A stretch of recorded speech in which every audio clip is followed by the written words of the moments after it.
Good afternoon. It is Tuesday, August 4th. It is 1 p.m.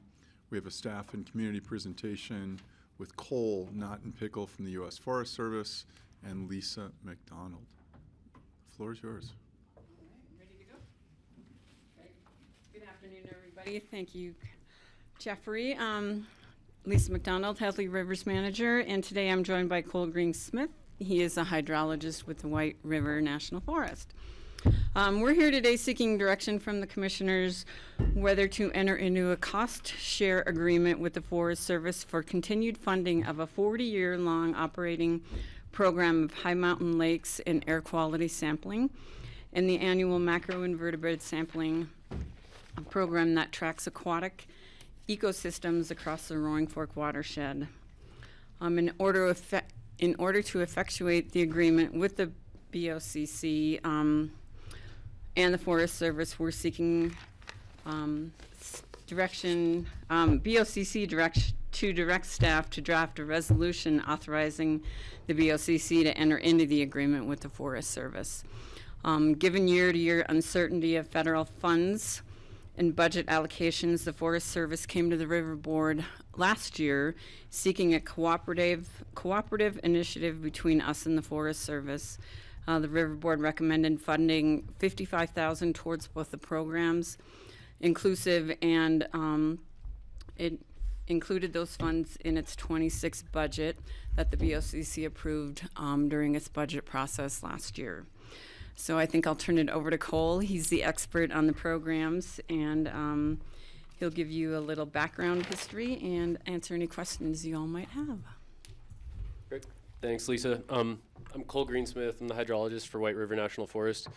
And yeah, Lisa brought me in here to kind of run over some of the general concepts of the agreement and what it would address and why those pieces are important. So I'll go ahead and share my screen.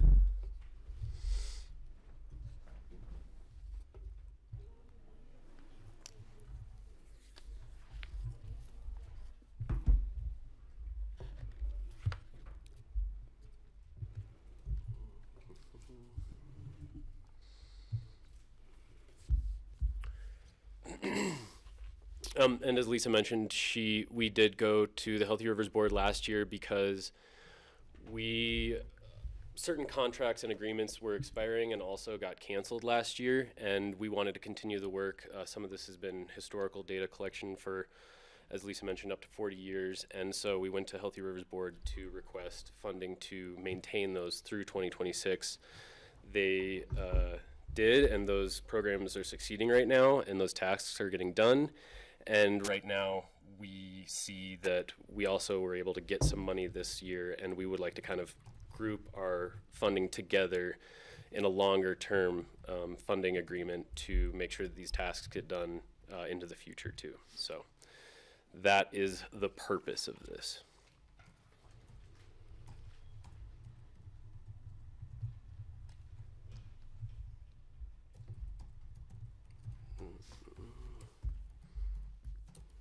Hang on a second here. Technical difficulties. So there's four primary parts of this agreement that would go into effect. The three major ones are ones that have been going on for up to 40 years and are very tangible and have been in place, and the systems have been in place for a long time now. That's the air quality monitoring that we accomplish. That's the wilderness lake sampling, and also annual macroinvertebrate sampling. We would like this agreement to be flexible in the sense that additional projects and watershed efforts for monitoring and maintenance get added on as needed and as funding becomes available on both of our sides. So to start out, we would to give a good overview of the air quality and wilderness lakes program. That's probably the one that's been in motion the longest and has the longest historical data track record for data collection in the Roaring Fork River Valley and around in White River National Forest. It consists of three different monitoring programs: the Improve, NADP, and Wilderness Lake Sampling programs. And these long-term data sets inform anthropogenic and natural effects that are both chemical and physical to our natural environment. It also helps inform public and environmental health policy and regulation, and it shows sensitivity of aquatic alpine ecosystems, and it also shows the links between atmospheric, climatological, and hydrologic connectivity. So these data sets kind of elucidate that, and we're able to see what effects are happening and then infer what it may be causing those effects. What's NADP? NADP, so I'll get into that here. It's the National Atmospheric Deposition Program. Okay. And yeah, I'll highlight that in a second here. So the first one is IMPROVE, which stands for the Interagency Monitoring of Protected Visual Environments. White River National Forest has one IMPROVE site. It is part of a national network, and it is on top of Aspen Mountain. And this gets sampled 3 times a week throughout the year. And ultimately what this does is it represents wilderness air quality, so class 1 airshed air quality. And yeah, it's essentially what it does is it's measuring the constituents and the components in air pollution. So in this figure here, you can see overall what it's measuring is it's measuring haze and visibility in the air. And it's also able to parse out what is causing the most haze in and from that site, and henceforth the wilderness areas around it. So in this figure here, you see a trend from 2001 to 2024 showing decreasing sulfate and nitrate concentrations in the haze in the air. And then another aspect of this is it also pulls out carbon. So you can see in, say, 2020, the green bar there comprises the majority of the haze in the air, and that was also one of the larger fire years that we have on record too. Same with 2002. It's showing those smoke effects and those wildfire effects as time goes on. What does the word extinction mean in terms of this graph? Yeah, so that's a good question. The units of deciviews is essentially measuring when a light photon is no longer visible based on the concentration of one of these pieces of particulate. Oh. So yeah, it's a unitless measurement. A deciview is supposedly can be picked up by the human eye at the scale of 1. And so typically about 10, that's not something we want to see in the air, but we've seen trends in our haze consistently go down over time as well. So that's a unique factor. And so this next figure shows the trends of the haze itself, which is just overall all the particulates in the air and how that's gone down over time since the station was installed. And the reason for this is predominantly Clean Air Act regulation and regulation on industry. So yeah, it's a unique long-term data set. And without the help of Healthy Rivers this year, we wouldn't have been able to sample it or pay a technician to sample it this year and collect all that data that gets processed over in California at UC Davis. So that covers IMPROVE. And so NADP is the next component of our atmospheric monitoring program, so National Atmospheric Deposition Program. White River National Forest has one site. The site is located at the base of Sunlight, and so while this is outside of Pitkin County, like the IMPROVE site, it represents a larger area more regionally as opposed to just a local exact location. This is sampled one time a week, and this site, instead of the IMPROVE, it's measuring the chemistry of the wet deposition, so the chemistry of actual precipitation, as opposed to components in the air that are dry.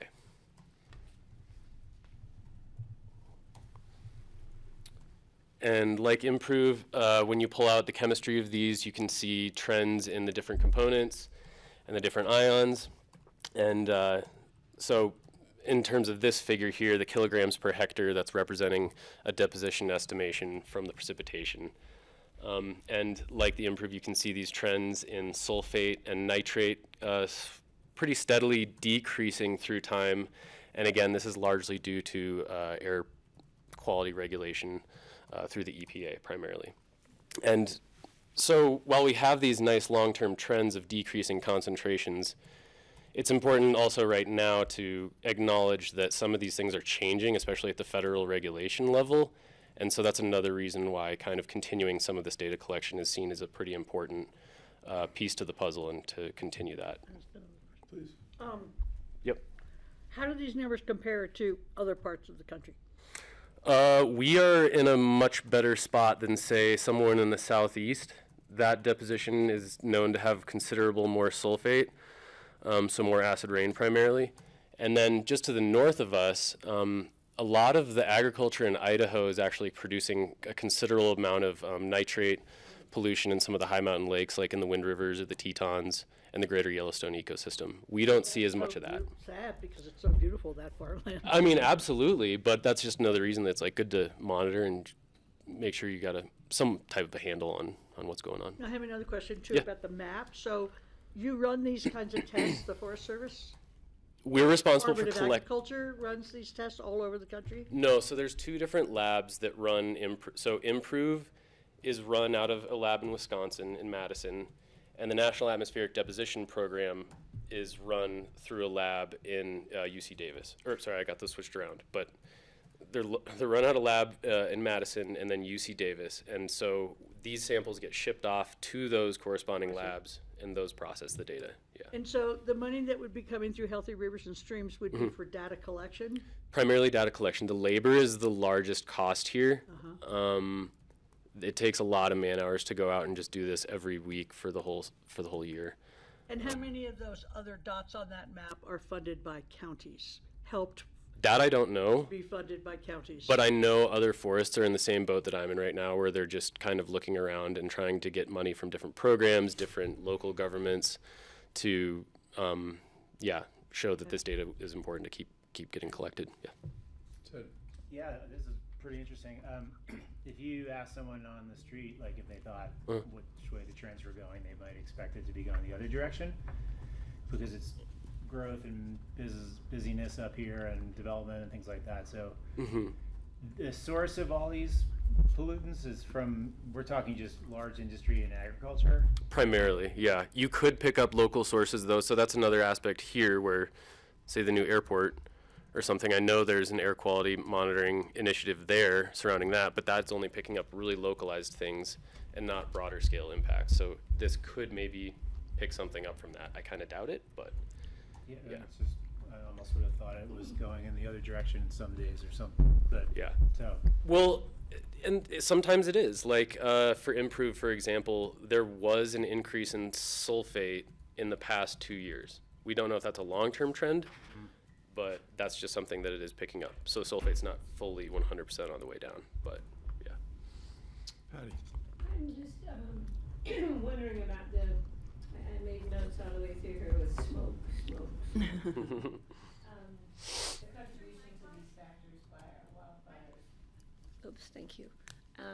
My mic wasn't on. That's okay. I can still hear you. You're right. And how we can, I know we could probably see spikes when we know we have days like today that the wildfire is probably coming from state of Washington, I'm assuming, with 17 wildfires burning up there. So is there any correlation? I mean, when we talk about mitigating factors, sometimes it's nice to know that some things, well, not nice to know, but the fact is some things are out of our control.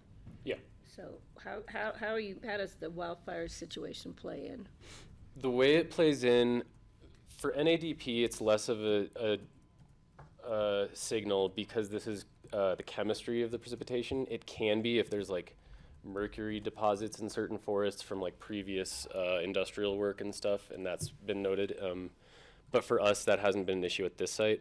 But for Improve, what you do see is you see the amount of carbon that is accounting for those larger haze values. And in terms of mitigating, I mean, it's kind of hard to, make those two pieces meet. Right, exactly. But you can see the actual. Yeah, Previous can you go slide. back to that? Oh, yeah. This guy? So this one would cover wildfire smoke, right? Yeah, this is highlighting wildfire smoke. So in particular, the ones that I pull out, I know that there's other items in here, but for me it's 2020 and 2002. You see the amount of organic mass extinction from organic material, and that's wildfire smoke. Okay. Yep. So will that maybe increasing the other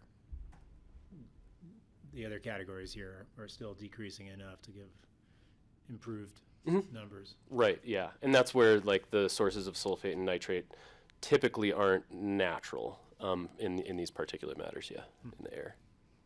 So Was 2022 Lake Christine, or was that 23? I should that was know that date. 2018, I think. Mhm. Yeah. 18, so even further back. You think that the numbers would have been significant because of our proximity to the smoke? It could have been. I was actually out of the state at that time. I was in Wyoming, and I don't know the wind patterns or the weather patterns, if they were ripping smoke north or if they was fully coming straight up the valley. I think it was going, it came to our valley, but it was up north, I think, predominantly. Okay, yeah. From Christine. Yeah. Up the frying pan. I'm sure there were some bad days. And it's on the figure here, it shows that there was a good amount of organic mass extinction for sure, but. So, yeah. Any other questions about the improve one? And Just they're both indicating cleaning up industrial pollutants, possible transportation mobility related pollutants, other, reduction in reliance upon carbon fuels, high sulfur coal, for instance, those sort of things would be indicated in here. yeah, correct. And I mean, To the sulfates. have you guys heard that, the EPA is rolling back certain clean air Yeah. protections, especially for like data centers and also vehicle emissions? That's all currently going on. And so that's another reason why we're like, yeah, we kind of want to keep doing this, even though they kind of told us not to last year a little bit. But Now, they're defunding you, but you can keep doing it? That's the question. Yeah. It's So- a public meeting, I don't know, be careful. yeah, and from the top down, there is concern about actual watershed health and preserving that integrity for municipal water sources. And so that still remains, like, you can't get around that. This is the headwaters of the Colorado. It's the source water for 50 million people. And Right. you can't just totally turn a blind eye. So there might be some deregulation, but there's still some interest in, like, continuing some of this work. What about the sea salt? Is that like That's a good old question. seabed? I wish we had sea breezes that came through there. It's so refreshing. There's very little you can see. I know, but it's in there. There might have been precipitated a from sea the breeze coming ocean. through. Or it could have been the old sea salt when we were once an ocean. There you go. No, so that is actually like evaporate salt from the ocean, and it's showing that wind patterns are picking it That's up interesting. for some type of weird climatologic reason. And the that soil year. could be from Utah or Arizona or Mongolia. Which we've had before. Yep. So Interesting. Keep doing it. yeah, but that's what we want to do. That's why I'm here, sitting and chatting about it. So, so for NADP, this is going back to the wet chemistry of deposition. Again, similar to the improve, significant nitrogen trends going down since the site began in 1988, or started measuring in 1988, and also significant sulfur trends too. Sulfur shows a really good clean trend in the NADP and the chemistry of the precipitation there. So those are, it's just nice to Pretty see those. amazing. Yeah, isn't it cool to like see that it actually worked? And Well, hopefully specifically- we don't see that it doesn't. I'm hoping somebody makes a connection and writes the article about what specifically worked to remind us all. Yeah, and that it gets implemented again in regulation, hopefully. So ideally, this data can start to inform that moving forward in, if not federal management, local management too. So the other component of this that has a little more detail to cover is the wilderness lake sampling effort. This is probably the longest running data collection that occurs on public lands, primarily forest lands, in the western United States. And this is similar to NADP, where it's measuring chemistry of water. So all this work for 15 lakes in White River National Forest, 8 are representative of Pitkin County. All this work is conducted by the same technician who samples the site on top of Aspen for Improve and the NADP site in Sunlight. And so she knows the ins and outs of all of these, how to do it, the protocols. She drives her own truck to all these sites, and these sites are probably one of the larger labor costs involved with this program. So these lakes get sampled 3 times every summer, and it's these also have really impressive data sets that show significant, almost linear trends in terms of different concentrations in chemistry. And yeah, I mean, you're sampling some of the highest lakes in the Rocky Mountains, and so that's showing some of the most sensitive environments and how they're responding to. Initially, there was brought up for looking at human and anthropogenic inputs to these lakes and how those might be affecting them. But something that scientists have been catching on to more recently is that they're getting really strong climate change responses, and that's primarily through increased temperature, decreased precipitation, and so you're getting these higher concentrations in these lakes of constituents, even when you're having regulations like lower nitrates and sulfates. So that's a broad intro to this guy. And so this is a figure just kind of compiling the data that represents the Maroon Bells, Snowmass, and Collegiate Peaks wilderness. And so each of these data points on this graph represent 15 points. It's 5 lakes sampled 3 times a year. And so the averaging of those concentrations is pretty robust, and you can see the trend pretty clearly. So this is showing alkalinity and sulfate. Alkalinity is primarily just the concentration of salts in a water and dissolved constituents that make it more stable and kind of like harder water. So it's really hard to make this water become more acidic.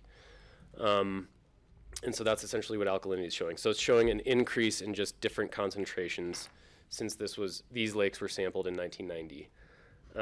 And the sulfate in this spectrum here is showing increasing concentrations in sulfate through time, but the sulfate here is not through deposition of human-caused contributions.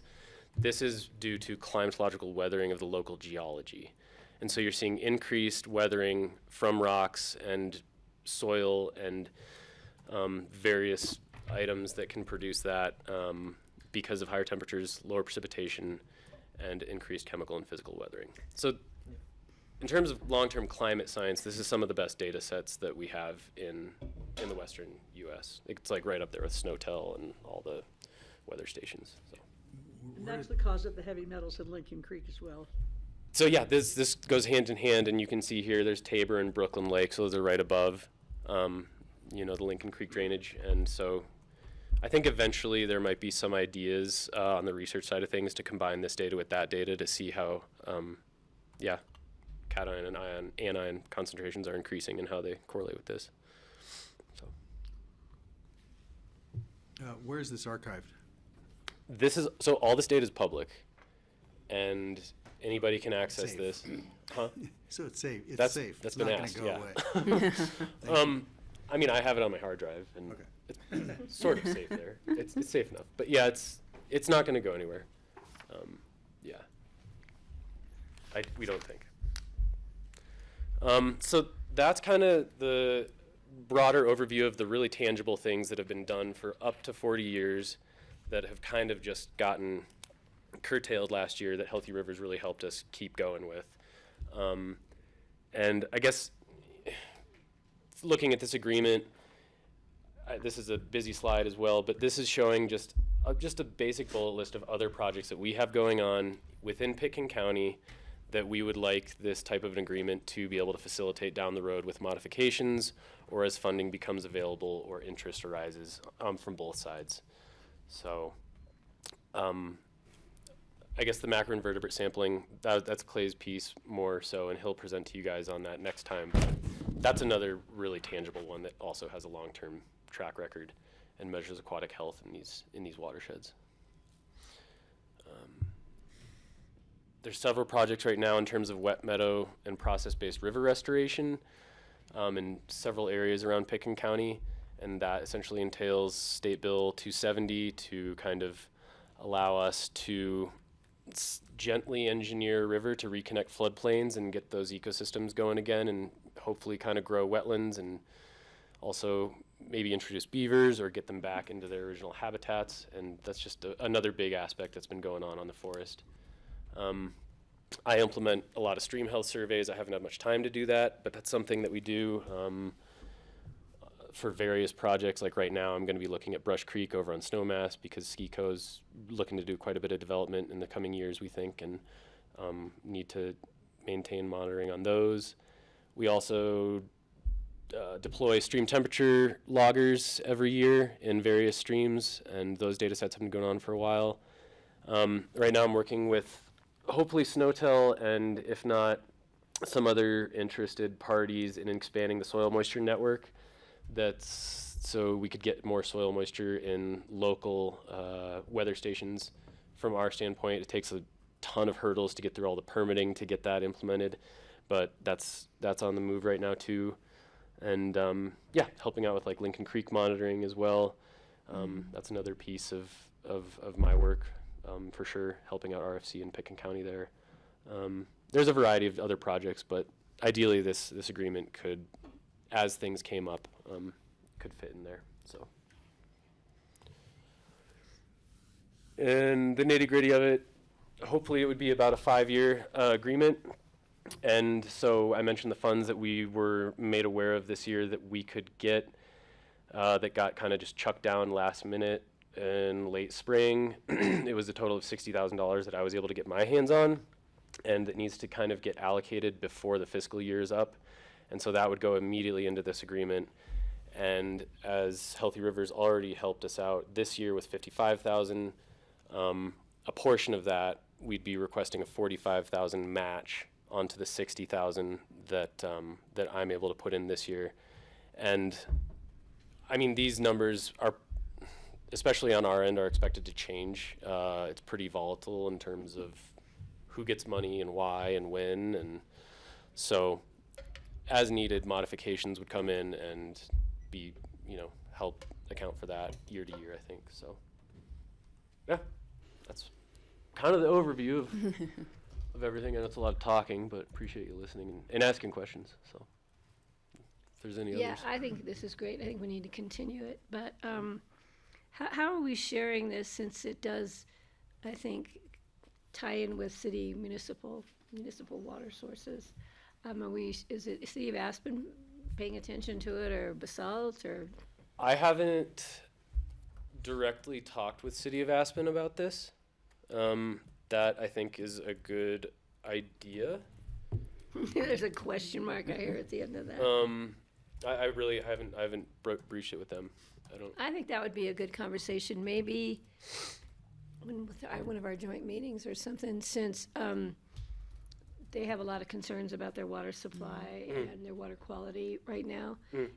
And sharing the data with them would, I think, be great, but then moving forward into the future, maybe sharing the expenses with them would be appropriate, since, a lot of it is impacting city water supply. So Yeah, I could definitely see that. I mean, we can help facilitate that Castle. conversation. I think that would be appreciated. Okay. Yeah.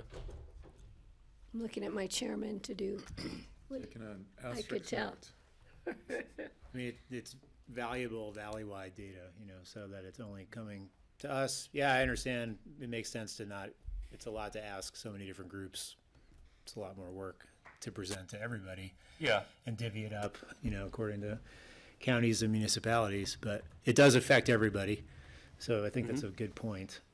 But it's really important to keep the data coming in so that you have this baseline stuff, especially if we're starting to see changes. You might even see some of these start to change direction. Right. And if we don't keep maintaining that, we'll lose the ability to identify that. I like the comment on addressing other municipalities. In reality, the reason I'm here is because of the connections with Healthy Rivers and working with them before with Lincoln Creek and other projects, especially like the Beaver project that they had going with Clay. But I think that's an important note to visit Basalt and Aspen as well in this. And up until then, it was always the Forest Service who was funding, and we were paying out the agreements and paying the contracts through our own budget. So, but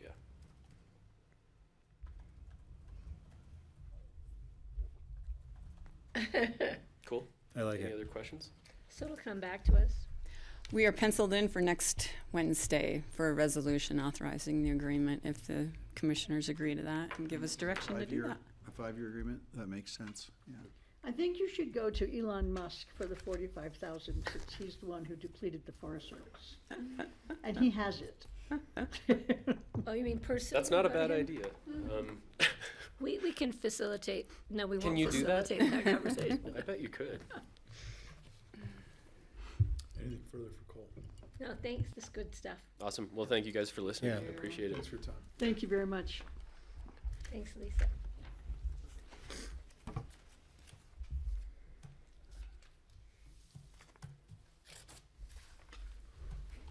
From healthy rivers to healthy community.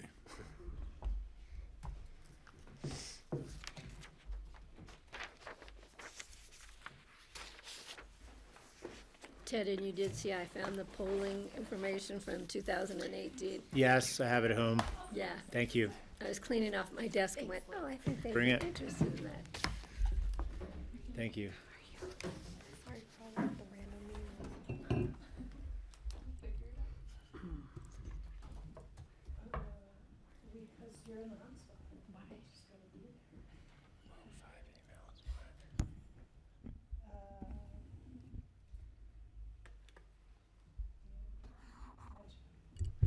Good afternoon. We are here to talk about Healthy Community Fund. And I'm Ashley Perl.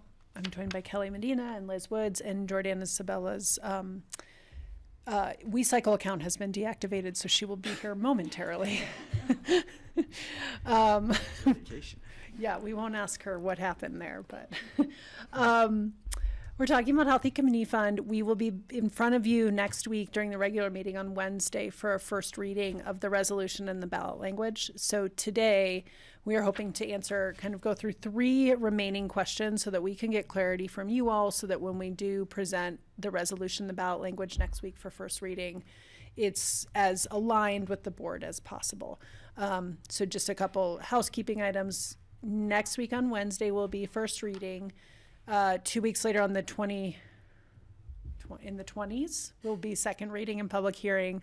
26. Thank you, 26. And then the final ballot language is due to the clerk no later than September 5th, which is actually a Saturday. So let's aim for sometime earlier in that week. So we're getting down to the wire here, which is why we have kind of the last couple remaining questions here today. And next week's packet will have a number of kind of data sets and information about the Healthy Community Fund over its lifespan that could be useful for you all as you go out and talk to people.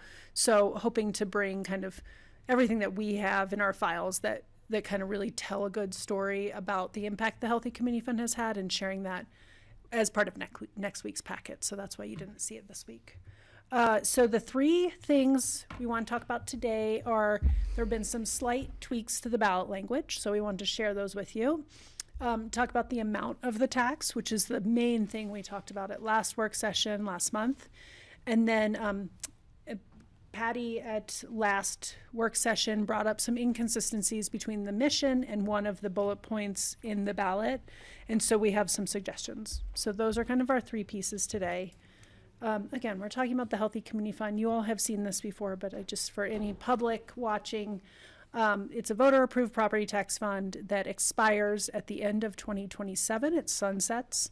And so we're proposing putting it on the ballot this November to try and give us a little bit of buffer before it does expire. Anything that we're talking about today, the ballot reads that it would go into effect January 1, 2028. So any of the changes we're talking about are still, a year and a half out, but trying to get ahead of that. So the first kind of question for you all is, this is not the full ballot language, this is the first paragraph of it. That language that's in gray, to continue funding, we would really love to start the question with to continue funding the Healthy Community Fund. Outside legal counsel that's weighing in on this says Tabor regulations and Tabor policy require that we start with the shall Pitkin County taxes be increased. So they have moved up to continue funding as far as they think is legally reasonable in this question. It's a little bit more further up than the last time you saw it. it's still not the start of the question, but they say this is kind of their legal recommendation as far up as they would move it. So I'll stop you here. So everything makes it sound like this is brand new. We've never done this before, with the exception of 3 words. And if I was the public reading this, I would say, it looks like you have a new tax of $5 million, and it's a brand new mill levy. So other than those 3 words, there's nothing that shows we have decades of history collecting this tax before.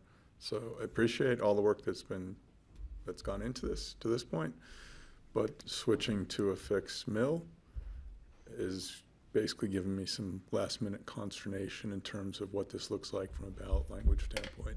And sorry I did not express it sooner. Right? Because really all we're going to do at the next, your next bullet point and say, we're only increasing this $500,000, but that's not what this reads if you're the public reading a ballot. And I will clarify that we would have to do the same thing if we were doing fixed amount. It'd go either way. It would either way because the other one expired. We're doing a new tax by Tabor standards. So it's irrespective. Unfortunately, yes, it's just the way that the Tabor language goes. So either way, if we were doing fixed mill or fixed amount, we would still have to do this same, like, massaging to try and put this other additional language in to remind people that we have had this property tax previously. Will there be explanations of the fact that this has been going on for however many years anywhere for the voters to read, other than letters to the editor or something? That'll be in the campaigning. And campaign, will there be anything on the ballot or anything they receive about voting or anything that will? The blue book, or the, whatever you call it. Yeah. The blue book. Yeah, but the ballot language itself, we could add more to continue funding the 22-year-old healthy community. We could add a bit more there. We just can't start the question with to continue funding. So we could add more to this question if the board feels you want to go that direction. Could we add to continue funding the existing 22-year-old healthy community fund? I believe so, yes. Except we're not continuing the existing, we're making changes. Renew, that's what we are doing, a renew. Right, renew is in there, right? I think if you all want to discuss, we can add some language. I just want to clarify that we will need to double check with outside counsel and the clerk, just because there are space and formatting requirements. So I think this is a good conversation we all should have. Just know it might get tweaked based on it's very regimented of what we can add in there. I do find that really long ballot measures are a little more taxing to read. No pun intended. Than shorter ones, but Can they bring it's us important they understand what they're doing. back? Oh, we only have one chance before Wednesday. They could bring us back 2 options at Wednesday's regular meeting.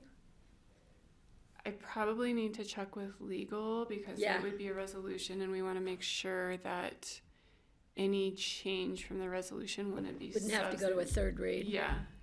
We could always call a special meeting. We've done that a lot for ballot questions. Could look potentially at time next week on Tuesday as well. But I think you all should continue the conversation about what would be some verbiage that you would want to add in here to address your concerns. What's going under including? That's the next part of the ballot question that is in your packet. Yeah, I just So- don't have my packet open right now. This is so you can Oh, see. okay, yeah, thanks. I've kind of only screenshotted the first part, and then you have a bullet list of all the allowable uses. And then you have this kind of, Tabor language at the bottom, or making sure. So one place you could get a little bit of shortening where we haven't really been wanting to go is condensing the bullets. That being said, I feel like the board has expressed in previous meetings that having each one specifically called out allows community members and potential supporters to see themselves in it. So that's why there are so many bullets. So there's not a ton of shortening space here, but that's kind of the bigger picture. So in our packet, that second bullet point is a lot of X's on grays. So you slipped in this one you're giving to us now, that paragraph that I was over wasn't on this other intending to part of your show hand. this to you until the end after you've had that conversation that we could edit in real time, but I just want to show I Francie just want to what make comes sure I'm after. not totally confused here. Is there any way we can, I appreciate Jeffrey's point, and I have the same concern. It's stacked against us, against renewal. Okay, I get it. The point of Tabor is to make sure people see, okay, this is a tax increase, but can we in the second sentence be a little bit more articulate about what's going away, how long it's been, like what we mentioned, the 22-year-old Healthy Community Fund, which is necessarily sunsetting after in 2027, just to make it so clear that if you do get to the second sentence, you can see that this is just a replacement, or it's replacing an existing fund. This isn't a brand new $5 million tax.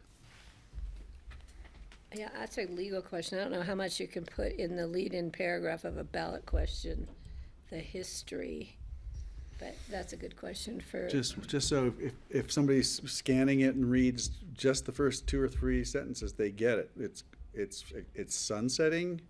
This is our chance to renew it Right. with tweaks. Taking what you said but compacting it, so it's not like running on about the history of, but some bolder statement as to what we're actually It doing. really explains it. Yeah.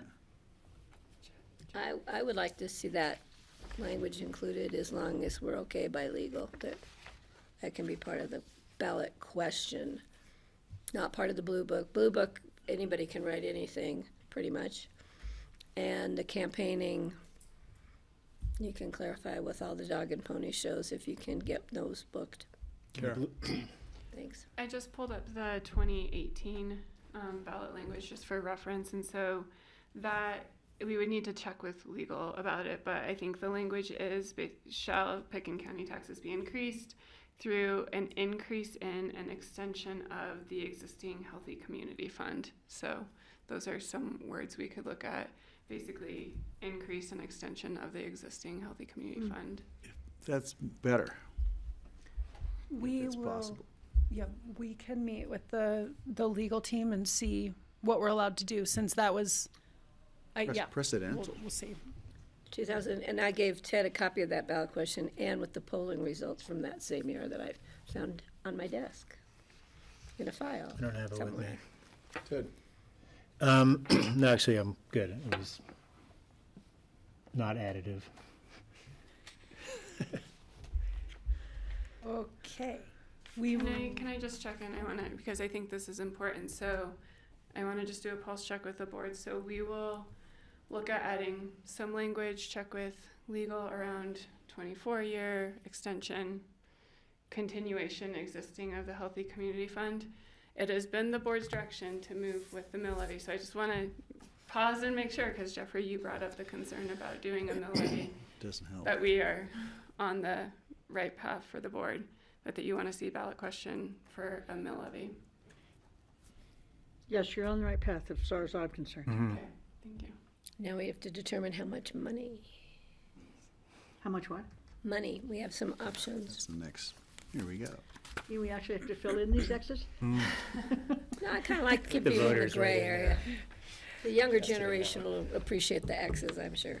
so in our many conversations over the last couple months, we've discussed in the transition to a mill levy, keeping the amount the same, which is on this graph is 2026 base. So that would instead of saying 4.76 million, we would say 0.769 mill levy. So that would be keeping it the same. You also have discussed, and we've proposed a $250,000 increase, a $500,000 increase, and a $750,000 increase. At the last work session, the majority of the board was talking about, kind of debating between 500 versus 750. I wanted to put this up because in good faith, we can't really tell you, well, for 500 you get this and for 750 you get this. Excuse me, there is no amount of money that will fund all the needs that come to the Healthy Community Fund. more will support emergent needs that we've seen, as well as supporting those critical nonprofits and community partners that are losing grants and funding from the feds. I wanted you all to see this. So at this point, between 250 and 750, all of them start with a 0.8 mil. We are talking about the second and third decimal in that mill levy. So you can see the 2028 revenue estimated there is all versions of 5 million. And then you can see the change from the base of 2026, the cost per $1,000, $100,000 of assessed value, and so on and so forth. So that's one way to look at it. We are going to talk a little bit more about the needs to remind you all of where this extra money could go. But as I was putting this together, I realized that all of them started with 0.8. And I said, oh, okay, we should probably call this out because it is an increase and we want to be really cautious of what we ask our voters. And it's hard to discern a really, really clear, impactful difference between them when you put it this way. There's one more slide that kind of speaks to this. On here, you can see, again, the same scenarios on the left-hand side, 2026 base, plus the possible additions. And then you can see how it grows over time. This is where you actually start to see a discernible difference. So this is Liz's conservative estimate of how the fund could potentially grow as a mill levy.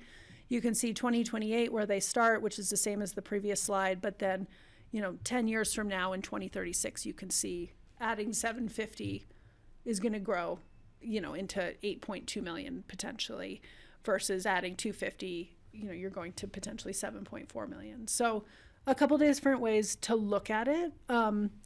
Happy to answer questions about this, but we are going to kind of go further and talk about where this could go and the impact these dollars could have. Could you go back to the previous slide with the other chart? Yeah. Oh, I see what that additional is. Yeah. The additional makes it look like there's a huge change between 250K or between the base and 750K. But if you look at the dollar amounts, yeah, they're not very much.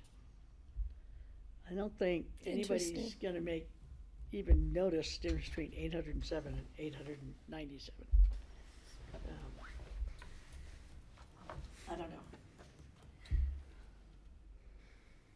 I don't see anything in this that would change a person's mind about voting for this. Any of the levels that we choose, I don't think they'll have any impact on their decision to vote for it or not. They're just not that significant overall or in anybody's budget. And most people don't really pay attention to what those numbers mean and what a mill levy means. Particularly in the mill levies, the difference between 807 and 0.897, I just don't think that has substantial meaning to most of our voters. So given that, I think we should go for more money as long as we're doing it. If you were to tell somebody that they're going to see a 17.7% increase in their taxes, I wouldn't tell them that. it's right there in front of them, they're going to know it. I don't know if that is right. Is that right in front of them? Do voters see that? No. The Blue Book will have an opportunity for supporters and detractors to put comments in there. That's and if true. you have some folks who are in opposition, that will be available for them, whether they take advantage of it or not. I'm not sure. That's true. I was curious. I don't want to. Do we have a question to answer? Who was there? next? Yeah. I'll let you finish. Go ahead. If you, let's just say you kept 2026 base, which is technically no increase, is there a place in the ballot language where that is reflected as no increase or not? I mean, the ballot language starts off, shall taxes be increased, and that's going to happen no matter what we do here. But, it's a big number. The 5 million is what I think people see before they know what a mill turns into. No one knows what a mill I agree. calculates in their head. But when they see the 5 million, that's shocking and concerns me a little bit in terms of getting this over the finish line. So I was just curious, if you did the base with technically no increase, you just kept the same amount, no increase, is that something that can be reflected in the language? And maybe would that help? I don't know. I think the opening language would start out differently, because it's not an increase. No, It's just it wouldn't. continuation of the Still has same. to. It would still be the same. It would still say shall Pitkin County taxes. But the second sentence would say this is no increase over. Well, no, it would read the Is there- same. It would say, the only two things we would change is the actual amount here and the mill levy down here. Okay. Right, Because it's, since we're switching. right, because we're going to a fixed mill rather Yeah, than. and it's a new, the renewal. one is sunsetting, so we're starting fresh. 2028. It's tricky. So we're my- really just talking about filling in these two spots where the numbers are. Okay. Yeah, it's hard to assess what it looks like, what it would have looked like before I was a commissioner. You know, like the difference between 5 million on a budget and 5.5 million on a budget was completely meaningless to me 6 years ago. In terms of this county, yeah, I had no idea what that difference meant whatsoever. And so it's hard to go back and remember who that person was before I understood the budget numbers. But I do think that there's not much difference for a voter. I mean, I don't see it affecting them. Especially if we don't, unless they have to go out of their way to see what the percent of increase is. If they don't see that right off the bat, I don't think the numbers are gonna affect their vote. Okay, I had two things. First of all, I think in trying to educate the voters, yeah, if we decide to go for an increase, but the amount of increase in the needs is justified in the need for more money to support those things. The second, I think that's part of the campaign process. The second thing I think we need to try and weave in here somewhere is the fact if, for whatever reason, we can do a mill levy credit, is that what you would call it? A temporary If we mill levy find credit. that our needs are balancing out and we feel that there's other issues going on that the taxpayers are being hit with, et cetera, like we've done in the past, I think the voters need to know that. That this isn't, we're just gonna take all this money when we can get it. No, we're gonna take this amount of money because we need it. If we find we don't need that much, and there's a bit bigger benefit to the community, letting them keep a little more money in their pocket for that tax share, that the board has done it in the past and we will consider doing it in the future. I think that's another big campaign plus for people. Yeah, as you're presenting this to us, what we're trying to tell the community is that the cost of maintaining the Healthy Community Fund is going up because the demand's greater and we've got decreased federal funding, and so we're trying to fill the gap here. We're proposing a percentage increase in taxes, and that's actually what I look at. It's the easiest thing to see is what percentage of increase in the taxes. Can we talk about the increase now when we discuss this at all? What is the increased cost of the obligation to the Healthy Community Fund to either fill the gap or try to backfill some of the gap that we're asking for this funding for? Like, what can we talk about right now? It has the obligation of the Healthy Community Fund gone up by 15% or 20%, or with the loss of the federal funds? Can we put it in the same context? That's a good question. Because it would be a lot easier to say, the feds have just dropped 20% away from our funding, we're trying to backfill it with this, and this is why this is so important. I'm trying to figure out how we're going to present this to the public. And that's exactly what, I think we're being honest and we're being transparent by doing that, but I don't have all the information here. So I'm trepidatious about raising it because it just looks like an increase. It's not telling me that we've just taken a huge hit, or we anticipate a huge hit. Yeah, that's kind of what I was saying. We need Yeah. to show them the increase in amount of need, therefore the reason why we need to increase the amount of money. I can share if I can finish it. No, but I Yeah, agree. no, that was fine. I can share that Ted and I presented to the Rotary Club recently, and I think in general everybody appreciated the value of the Healthy Community Fund and all the people who are touched by it across the whole spectrum of people who receive aid from it. But there was also real trepidation about a tax increase at the same time, and people were very vocal. It's like, we support this and we really appreciate it, but don't you know, the sentiment I heard was don't raise our taxes.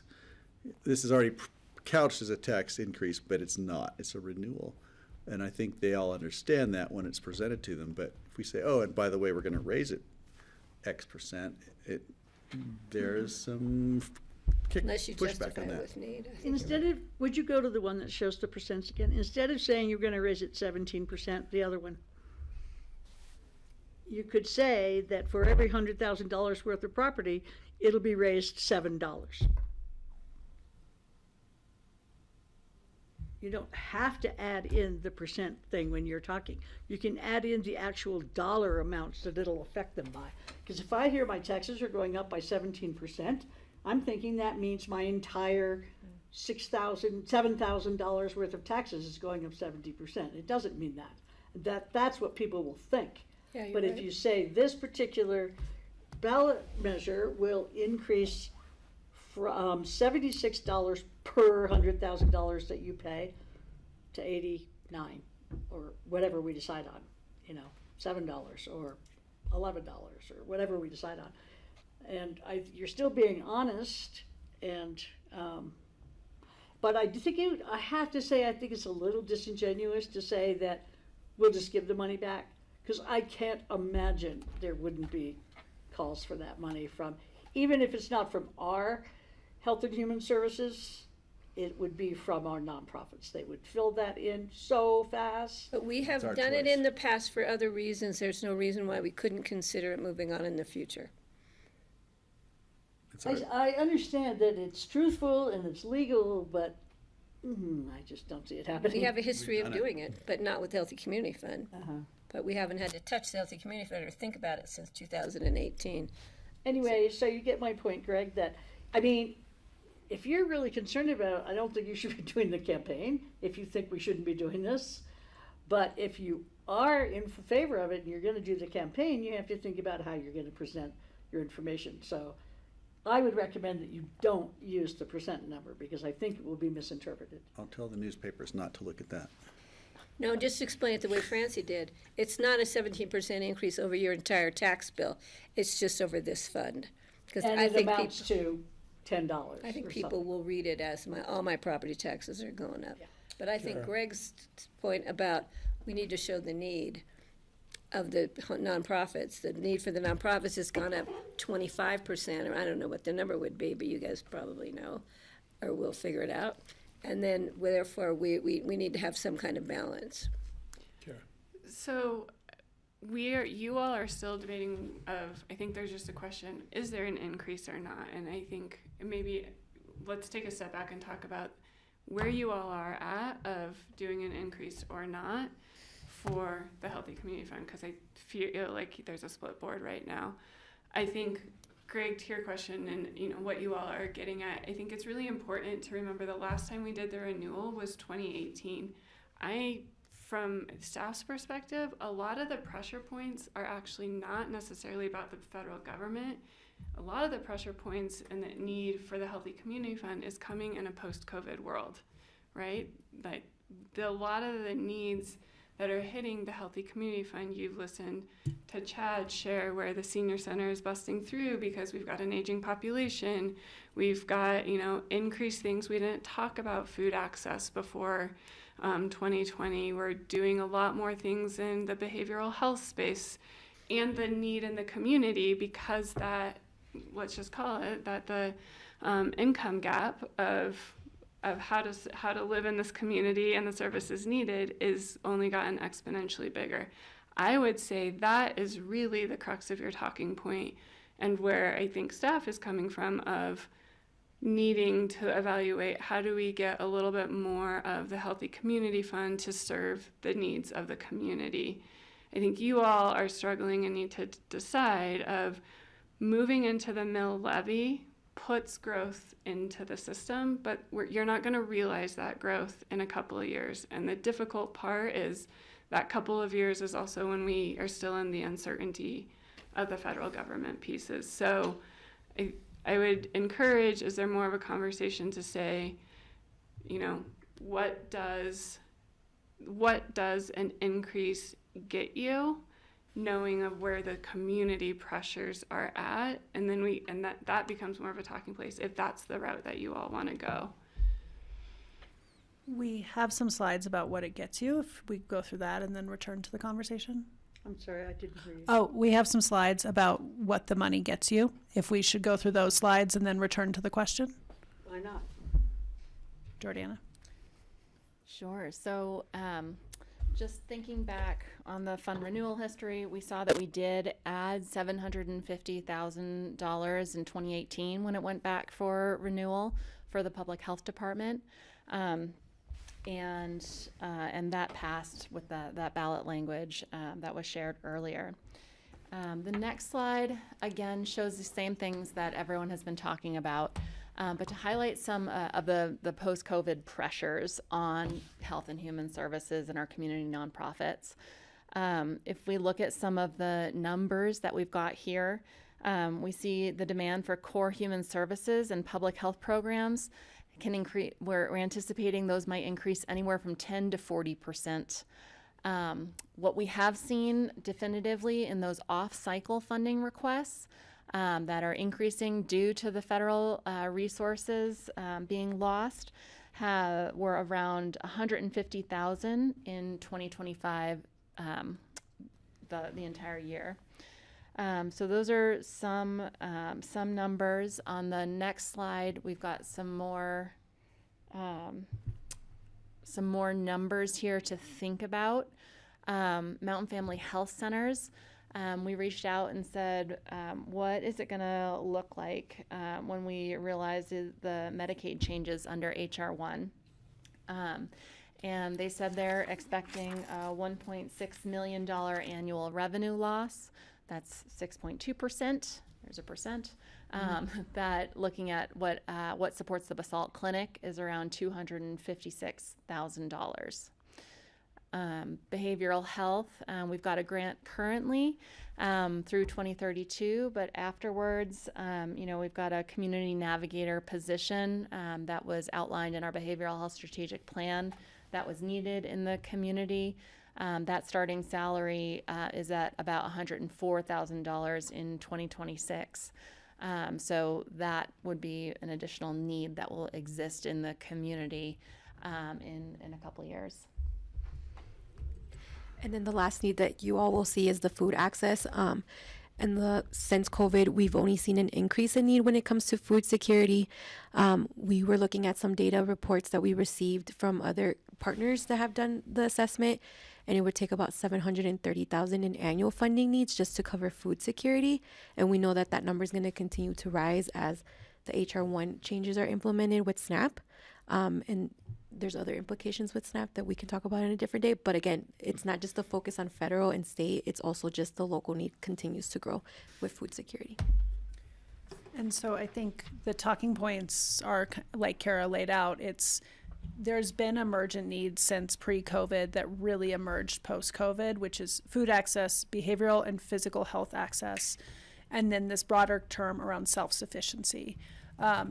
Those have been here for a while, and the last time we increased the fund was in 2018, but it was specific for public health. So we didn't increase it in 2018 for any of those other items. So we've really never seen an increase in the fund for these emergent needs. I don't know where that went. It's just been happening all Okay, day. great. And then the second talking point would be, we have these critical community services that have relied on federal dollars, state dollars, grants, loans, you name it. And, those are not here right now. Maybe they're here, I showed you a growth chart that goes out to 2036. Maybe they're back by then, but we certainly have this time period right now that is not going to be short term, where a lot of the folks that we rely on to provide the mandated services in this community, so instead of the county doing it, they do it, they also get a lot of money from grants that aren't there. So they're looking to us during off-cycle requests, Healthy Community Fund grants, and saying we need more than we've needed before. So we do have some numbers. That was kind of a snapshot. We can certainly put that into a different formatting, but hopefully that helps you frame up the conversation. It's emergent needs, and it's mandated and critical services that are losing funding from other sources. Greg. I think this conversation would probably benefit from understanding what would happen if this fund is not renewed.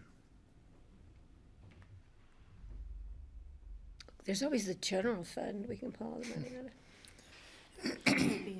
I mean, I think the impacts if it is not renewed, well, first of all, it expires in 2028, so you do have another year next year. Obviously, no one wants to get into that position, but I think that, you know, what you just saw dispersed there, we're gonna lose not only in our community nonprofit partners that are doing work, but I think there are core services that we as the county have to do, that we would either have to float through the general fund, which is another strain on the general fund, and or look at cutting services. Can I add something too, Kara? I think to your question, Greg, what would it mean if we decide not to increase, or even however you framed it earlier? We're going to see those impacts in other places. So in terms of like behavioral health and access to physical health, you're going to see that in their emergency rooms and people getting into more medical debt, right? You're going to see people fall off the radar because they're going to start mistrusting the systems because now the system can't accommodate them and they can't provide the service. So even though we are saying now, you all are sharing that concern about raising those taxes because of the constituents you are connected with, we're going to see those impacts elsewhere, and it's going to impact the workforce as well as the people that live in Pitkin. It's going to just make life harder. So that's kind of how, if somebody were to ask me, I would say those would be the adverse impacts that we would see outside of this. Thank you. Excellent point. I mean, we all acknowledge the need and the increasing need and the desire to be able to fund those needs.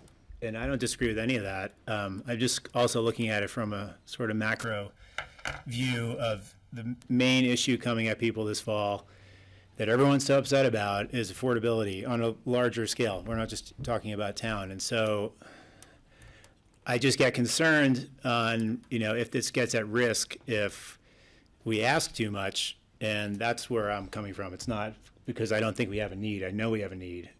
That's easily, you know, demonstrated here. But, you know, Kara knows this. I was just at an HOA meeting last night, and we're raising the dues. Same sort of final column here. Oh, well, it's only another $60 a month for your assessment.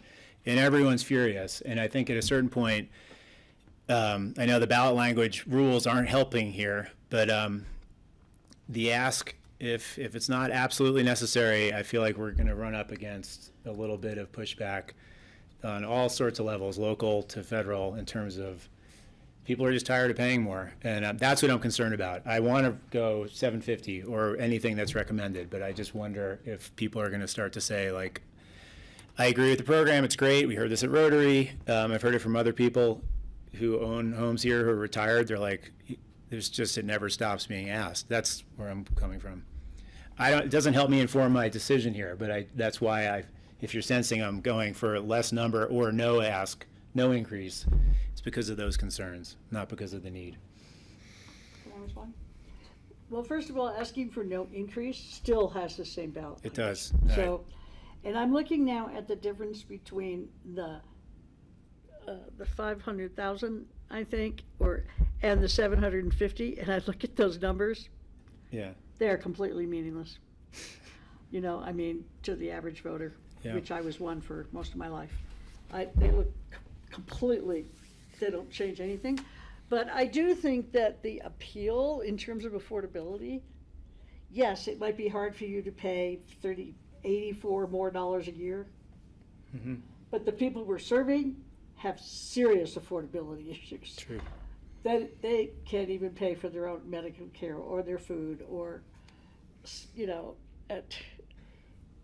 it's like apples and oranges. The people, most of the taxpayers who are voting for this can afford $84 a year to help their neighbors, but the neighbors cannot. You know, I think that's where the real issue is here that we're talking about. I mean, you know, like, these are our most needy people that we're helping. Yeah. So I think that's where the appeal is. I agree with that, and Greg and I'll get behind whatever gets pushed through here for the campaign, and we'll sell it, and that's what we'll do. But it's just kind of been informing me lately, just talking to people around town who aren't in the category, we sometimes look at paying the property taxes who are second homeowner kind of types, or they're just getting hit from all sides, and we heard it from a couple people, and so I don't know. It's just giving me a little pause to have a big ask. 'Cause- Especially if you're the one who has to do the campaigning. yeah. So I don't know. I'm happy to continue discussing, although. Patty, I'll then help you as much as I can with things in the newspaper, and if we have. a She'll published knock on forum. doors. Patty, and then I'm going to try to bring us back to the second question at the Yeah, table. I think we need to remember too that those who are in most need of services and benefits and et cetera from the Healthy Community Fund are those who are voters that may not and probably don't own homes, let alone property, let alone second or third or fourth homes in the community. And that's a voting populace that we're really trying, that's a constituency populace that we're really reaching out to try and help so they can stay in our community and survive. I was going to say thrive, but let's get them to the survival first. We can move on to thriving in the future. I don't see any sense in not doing some form of increase. I was going to go midway with the 500, see how that pans out with the board, but I think we know the needs are only going to go up, and the cost of doing business for the people in need is only going to go up.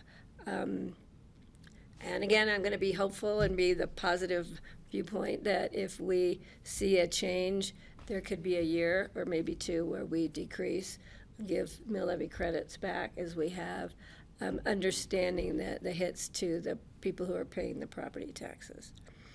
You struck a note there that I think is really significant, and that is that the people who need this don't have a voice. Because they don't vote, they don't own homes, they don't pay property taxes. No, everybody votes. Well, but they don't have a way to do this. They don't have a voice, you know. We don't hear from these people. They don't write letters to the newspaper. But those are the people who Right. will vote. Those are the people who voted for school increases and all of those things. Those are people who don't necessarily pay the property tax. That's a fact, and it's nothing that we need to cover up, because everybody knows that. So it's the people who live on Red Mountain, and that's their third home or something. And I don't mean to, malign them for that. They're lucky. They are really lucky that they have the opportunity to do that. But it's also part of their philanthropic gift to our community, is allow us to support the people who support your homes in the community. Can the board get around an $84 increase? I could. But if there's more level of comfort at $250, I am not comfortable at all with no increase. Okay. And I pay property taxes. Yeah. I'm still going for $750. I don't think it's gonna make any difference in the voters whatsoever. Mr. Mann? I agree with all the logic there, but yeah. They're not gonna know you're choosing between these, Sure. No, I mean, I'm just coming from a place where I would like to fund everything, and I'm just thinking Yeah, about it the way no. I just presented. So, I'm somewhere in the middle too, if we're looking at this, because that's how these charts are presented, and I'm in the middle. So, 250, 500. I'd like to not say 750. Mr. Boschman? I'm more comfortable with 250, but because I want to be able to tell people that this board deliberated it and we chose not to go with the highest proposed increase. I think that will help lend credibility to our sales pitch that we're going to be making. That's very important to me. If everybody settles on 500, it's perhaps it's not that big a difference, a 12%, because I'm looking at percentages again. It's the easiest thing to land on. To make up for a gap, and an increased demand that's much greater than 12%, I think there's an argument there. But I'd rather come across as parsimonious and frugal than give the hint that I'm just trying to raise as much as I can get. We've eliminated the highest and the lowest. You've made So some we're progress. stuck in the middle. We're making progress. Jeffrey? So I'll go around again. Can we decide on 250 or 500? I'm gonna, We have a 500 right here. I bet you we're still split. I mean, I agree with Greg as we go out and stump for it to show some sort of, if you want to call it fiscal restraint or understanding of the gravity of raising taxes. I don't know. It's an easier sell for me to go in and say, we understand that a tax increase, affects everyone, and we're all very concerned about it, and we're doing the absolute minimum increase we can while still solving some of the problem that we face. That to me is the argument that I want to sell. Okay. I think if you came in and said, and I will, because everybody will call me, all the voters will call me, they all come to my name first Oh, I on the tell them voter to. list. Well, thank you. When they call me, I'll say, they say, Greg told me to call you, I'll tell them how to vote. Is that if we just say we chose the middle ground, which would be, to me, 500. That's the middle ground. And I don't think, if you're going to ask 250, I don't think asking 500 is going to make a difference to the voters. But it's going to make a difference to the people who need this program. I appreciate that voters go out alphabetically and reach out to Clapper first. It's because I'm District 1 and I'm special. I think that logic makes sense, though. And I'm District 1 and special? No, well, we all know that. No, just the argument for if you're already asking for, you're already making an ask. It's, if we're split here, and Jeffrey, you haven't chimed in, but He doesn't. he doesn't seem to like to chime in anymore. What do you want? And people are already asking me, the word's getting out there because probably Rotary, why are we doing this and whatever, and I tell them the benefits and the needs, and that, we're not asking for the moon, we're asking for what we need to at least help those who are in need. Is the board comfortable moving forward with 500 as the increase? I am. Are you? I am. Okay. Looks like I'll And go a for 100-year consensus. extension would be fine. 500 it is. Yeah, and I think you had one more question, which is around ballot language, and we have about 13 seconds. Oh, great. Take it away, Kelly. In 13 seconds. So there was a conversation the last time we met about one of the bullet points regarding protection of the quality of our natural resources. And so we heard a couple of things. We heard that bullet point specifically didn't align to the current mission statement and whether or not we should rework the mission statement. So we as staff kind of paused and we looked at that bullet point, and I think there was an opportunity for us to enhance that statement, that bullet point. And so this is our proposed change. Instead of it being super vague, changing it to the protection of quality of our natural resources to promote health, well-being, and access to healthy environments and recreational opportunities, because then that kind of highlights that bullet point to really showcase that we're providing access to those who might not have it, to outdoor spaces, being able to go on, enjoy our parks, and just hitting the points of promoting health and well-being, whether that's mental health, whether that's physical health. So that's kind of our proposed language, instead of changing the mission, to change the language on the bullet point itself and enhance it. So clarification, so we're not going to add anything in the mission as to protection of the quality of our natural resources. We wouldn't change the mission, we would just change that bullet point. In the ballot in the language. ballot. In the ballot I think you need to change the mission statement. I think the mission statement needs to align with the bullet points of the ballot question. And I don't have a problem putting in the proposed change in the ballot language, but I think you need to put something simple in the mission statement. And I don't know how you go about changing the mission statement, sorry. But to say protection of the quality of our natural resources, period, just that sentence. Our thinking was that by changing the ballot language in the blue, that would be congruent with the mission statement where it says provide critical health and human services. I don't think it does. Okay. That's why I brought it up, because it doesn't specify natural resources. That is different than critical health and human services that are needed. It's making it a critical health issue. I think we need to add it to the mission statement and then clarify it in the So- point of the ballot language. So let me try to capture this. So you're saying we're defining a term, but you don't believe the term is in the mission statement to Right. define. Yeah. That's fair. And I think That's the fair. opportunity is you want to make sure you got the ballot language right. To your point, Patty, we can come back and clean up. If you all don't feel the mission statement, we can clean up the mission statement to reflect essentially the ballot language, right? But you want to make sure that the ballot language is ultimately what we're all held accountable to. So And I think they do need to align if we're going to be clear to the voters. Francie and then Greg. How many of our nonprofits are about natural resources and environmental things? A Still a lot more than percentage. we were I mean, originally. do we have enough that we need to do this? Numbers, Kelly. Still just a percentage. It's part of the 12%. 12%. community Oh, nonprofit. that's pretty significant. it's part of the 12%. It's part of the Part of the 12%, Not all but of it. we didn't, in the beginning, years ago, we didn't do a lot for Right. natural resources in the environment. That kind of got added in, but the mission statement never kept up with that. I think to be clean and clear, we need to add it to both.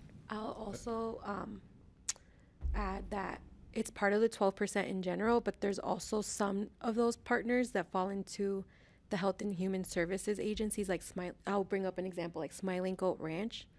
They What is provide it? They do both. Smiling Goat Ranch. They provide behavior health, and so they fall under Health and Human Services. And then there's some outdoor community partners that fall under that 12%. So they ebb and flow depending on the service that they provide. Does that help? I know it can get Yeah, confusing with to the me, it's tiers. not a matter of percentage, it's a matter of fact, we do give money now for natural resources, and let's just And make sure somebody doesn't come back and bring that to our attention. Let's bring it to the public's attention that we're gonna add that into our mission. And just so it's said, it's dangerously close when you read the proposed change to a open space and trails. Yes, that's what I was gonna call that out too. I think we could easily the proposed change could end at healthy environments and leave recreational opportunities. It's implied it's too specific to me, and we already have open space and trails on that. I'm trying not to be redundant. This isn't a fund specifically for recreation, it's also for protection of natural resources. So I'd prefer it would just stick to that, and it's for everyone who lives and works here. So you wanted to add after natural resources I just- and access to healthy environment too? Boom, leave it, yeah. I'm We can trim some comfortable words. just with natural resources, protection of the quality of our natural That resources, would be, period. would be better, actually, just as simple as Patty Just says. leave it, that one sentence. Oh. Why don't we just leave it out altogether? It currently says, Then we shouldn't fund any of it. If it's not in our mission statement, how do we fund it?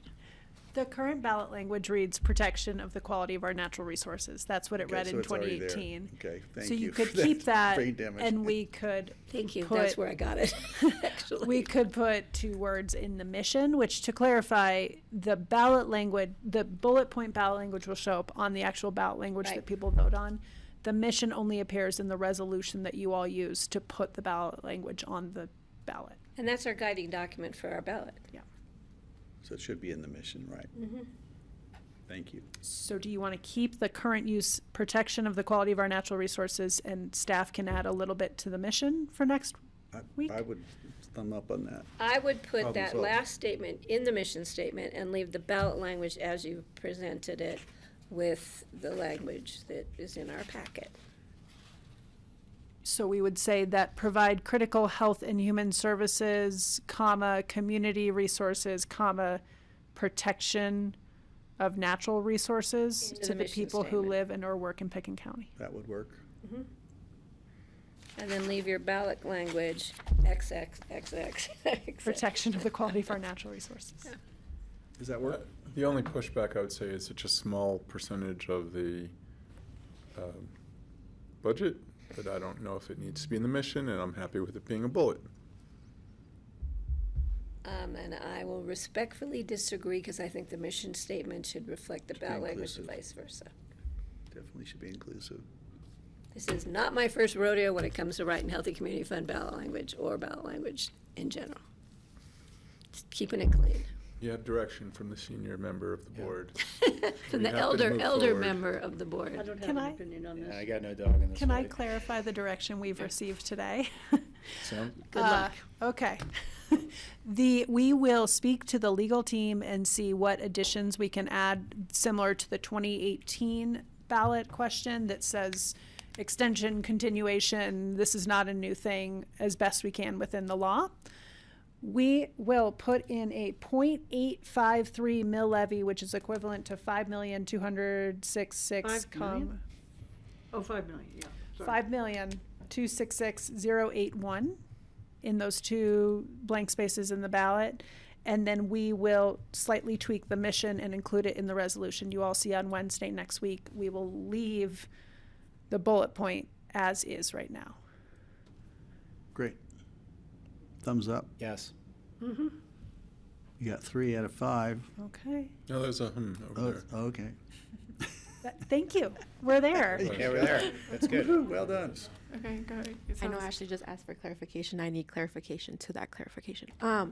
Greg, you said earlier on the blue language, so we're adding a natural resources in red to the mission. Yeah. You had mentioned you wanted this I bullet, think that could be shorter. It's not about recreational opportunities. so end it at healthy I'd just say, environment. we don't have to say that. We're talking about protecting quality of life, human services, community resources, protection of natural resources to promote health, well-being. Yeah, I agree. For the people who live and work in Colorado.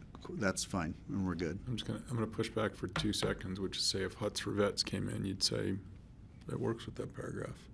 Works with Sure what it we does, say, but it just works not without it technically. too. With it, that's fine. Yeah. I'm just Yeah, no, wanted to try a test case. So many could For come the in. Yeah, behavioral no, I health was issue. doing that in my own head That's with for that. It's vets. like, yeah, they could, it still qualifies. They're Yeah. still qualified to be there. Cool. Thank you. So you prefer the Good point. blue change instead of keeping it as the same, which is protection of the quality of our natural resources?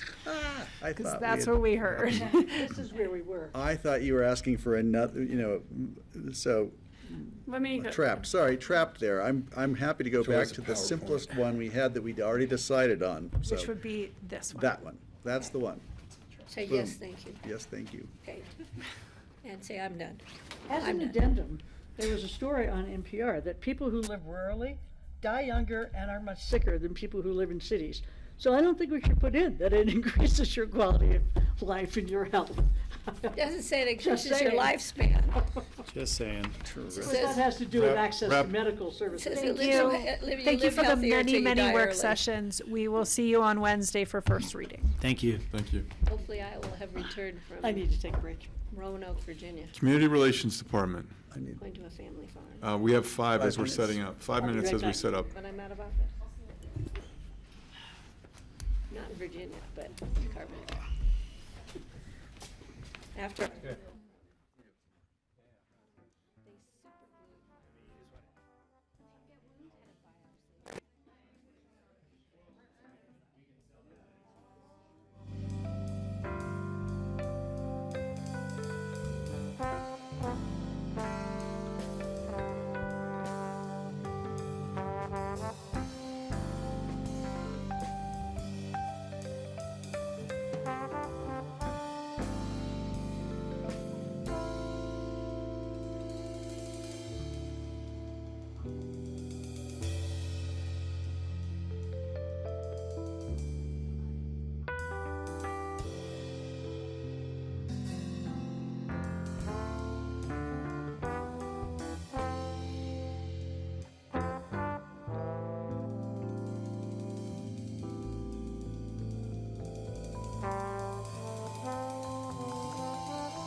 Good afternoon. It is Tuesday, August 4th. It is 1:30.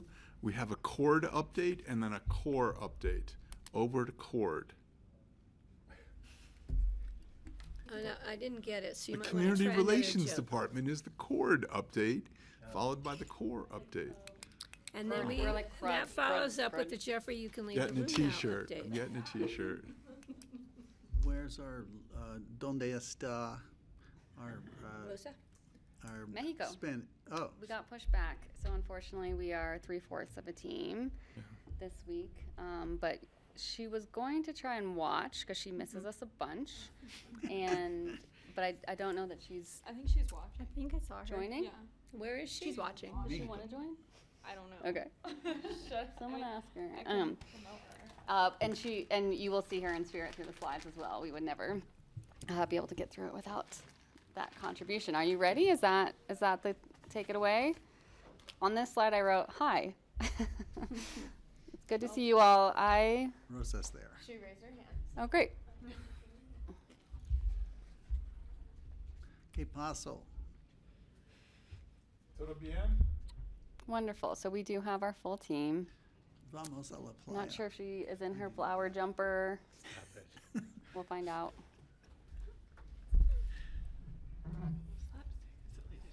So we were last in front of the board, I think 1 month into my entering into Pitkin County. So this is like an 18-month, hey, here's who we are, here's what we've been up to, and we're so excited to be talking to you today. And hi, Rosa, thanks for joining. We're gonna let you interrupt throughout, but just so you know, here's where we're going with the presentation. Meet the team. We're starting broad and going specific. So refresher on the Pitkin County Strategic Plan and kind of the pillars of the work that we do. And then you'll get to hear some specific examples from the staff and then some more coordinated work, including crisis comms that is coming through in this year. Here's who you got. We're on first name basis. Rosa, Alycin, Kelsey, Abby. Powerhouse team. Some have specific, of course, bilingual and airport in front of their specialist titles, and then Abby being more of the holistic coordinator as part of the team.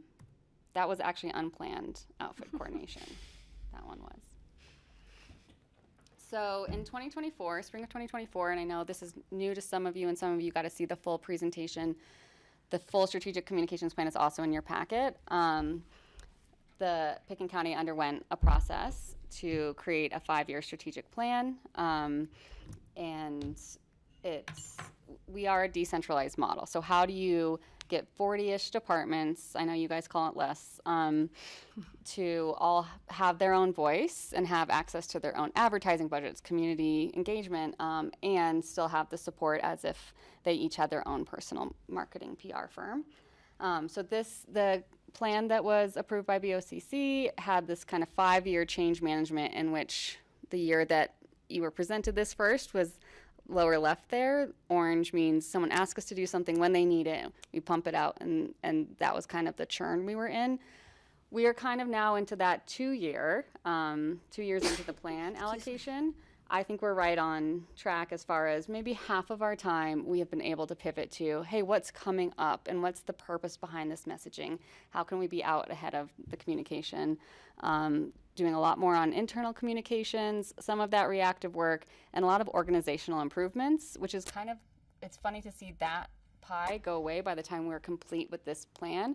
But right now we're in the fun part of finding out what are the policies, what are the systems that actually makes this model work in our community. So that's where we are, and then the bottom graph is where we're heading for year 5, and then let's do another one. This is not necessarily for you to read, but just so that you know how we are keeping track of this plan, both for external and internal communications. They've identified objectives and then strategies to get us to those objectives. So you'll see we're kind of hovering near the end of year 2 there. Some things were knocked out in year 1 and are not continuing to be on our plate. Some things have started this year. Some things are relevant throughout. So you'll see that's kind of our tracker for external and then internal communications as well.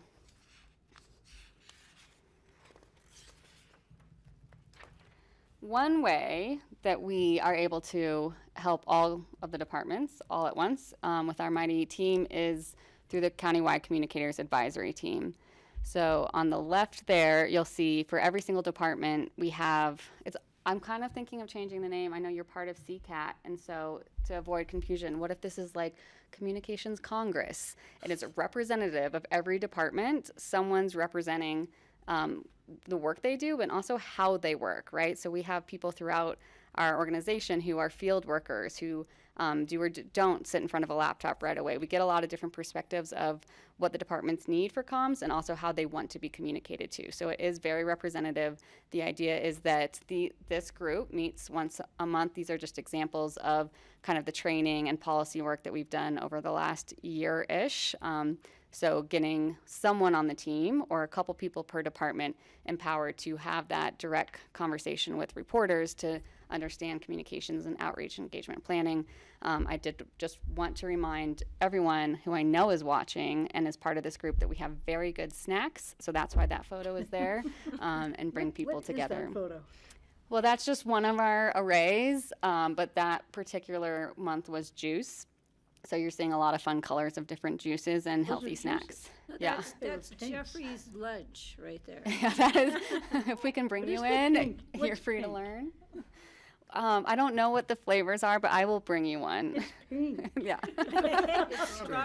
I'm sure it's good for you.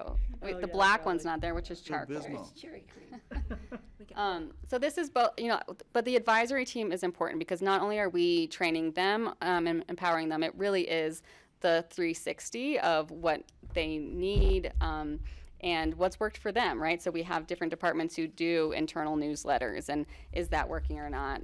So we can train each other and coordinate, maybe not all go out for public eyes on a 20-minute survey in the same month, for instance. So there's a lot of coordination, planning, and training involved in this group. Were you soliciting name suggestions? Rather than CCAT. Oh, do you have some ideas? Let's get creative. This is Well- what this meeting is like. I was just going to say, you could call it Pitkin County Communicators Team, and that would then change the acronym and be specific to Pitkin County. I don't know if you absolutely need advisory in there, but these are the communicators in their departments. So that was one suggestion. But we could get more creative. I love it. I wrote it down. I feel like we can make an acronym out of that. You got picked. Yeah. Elemental PQRS. PCT, Pitkin Communicators Team, bam, done. We can get capes. Yeah. What happens if you just take advisory out and just call it CCT? That's ironic too. The CCI and the Communications. CCA and Elemental Any more P. time on this slide? okay. I got my initials in there at all times, so whatever you want to call That's it, right. as long as my initials are there, I'm good. That's all I had for you. No, this is helpful, and come by anytime with ideas, please. For the organization at large, we also just have built up these resources. So that's a screenshot of the PCIN, kind of our intranet starting page. Right from that page, you can get to our employee newsletter, your own department logos, create your Pitkin County slide deck, and then that community relations resources button brings you to this other Google folder of all the logos, the brand and designing guidelines, empty press releases, and an engagement campaign tactics spreadsheet. So we have all these resources just at the fingertips of everybody in the organization. Question. So everyone basically has their own ability to create a newsletter with a logo and is there somebody who's kind of gatekeeping the whole thing? Is that you, to just make sure there isn't a conflict or a discrepancy, or redundancy is probably not a problem as much as two opposing ideas, or we don't want to confuse people, right? Correct. And the idea is that everyone throughout the county is using the brand book. So that is becoming less loosey-goosey. I would never call it gatekeeping. We would strategically advise that people stay within the brand. It's incredibly helpful. We know that we're all one organization and how much intermixing there is. But if you are out on open space and trails and you love that trail, and then you go to Pitkin County Library and you had the best experience at story time, and then you get stopped on Owl Creek for some construction, right? Like, not piecing it out, understanding this is one holistic organization that is People know doing it's good one work. group. Yeah, and so that is actually incredibly important to us. And we do have that conversation somewhat frequently of someone wanting to make their own logo, and us strategically advising them not to do so. Copy, thank you. So what do we actually do, though? That's kind of what you're getting to, which is great. That's the big picture where we're marching towards. We have 5 pillars that all of us on the team are doing throughout every single week. I would say all 4 of us are doing all 5 of these things in different ways, and I'm just going to quickly go through each of these pillars. Doric, Corinthian, brutalist. Do you follow that? So traditional marketing services is one of the things that we provide. That's designing and placing print, digital, social media ads. Again, we don't control the purse strings. Every department has their own budget. So we're more of that advisory, what look is going to get you the goals that you want. So they'll come to us and we'll help design a campaign and place it. Under $500,000 of ad dollars budgeted countywide in 2026. And it is our most used. So this is just a scale of kind of different ways to reach out on any given campaign, and ads is our most used tactic. It's in almost every campaign. What's the vertical scale? The count of? How many times we've utilized that since this was charted, which was a little while ago. Got it. Yeah, in the last 2-ish years. Year and a half. Alycin, while you were there, does that include all the advertising that we do here outside of your groups? Does that include library and healthy community and healthy rivers and solid waste center and all the other? Advertising dollars, yes. Yeah. The chart of how many times. 430 was countywide? Yes. For every department, not every The department count, got the it. count and would this be is different. This is ads Didn't we placed. just hear healthy rivers? Was it $250,000 for? They have a very big outreach and engagement budget, Right. which is next. But I think the amount of money they're paying for ads, and this is a quick purview. I don't know that I have access to all budgets, but this is if you add up everything that's an advertising line item for 2026. Was 430. Mhm. So Quite- basically, what you're saying is What I hear you healthy saying is rivers that in the is community low. was half of that. No, not to get into budget 101, but we have 2 different line items where a lot of things hit. One is outreach and engagement. Advertising is very specifically for what is placing ads. So the number that you heard from Healthy Rivers is kind of a conglomeration. This is what Alycin has pulled here is very specific, a line item from the budget and advertising dollars of how they're being booked. And right next, and I think so we do have a lot of our enterprise accounts, library, Healthy Rivers, airport, who are involved in the outreach and engagement, and the 1.2 for that. And just to explain to you what outreach and engagement is, particularly under this new era and strategic plan, is to use a scale of what's the right way to meet the public at the right time when we are going to them. So it's called IAP2. So public participation is the 2 Ps of that. And so these are just examples. So from inform, what you might do. One way, we are telling the public what's going on.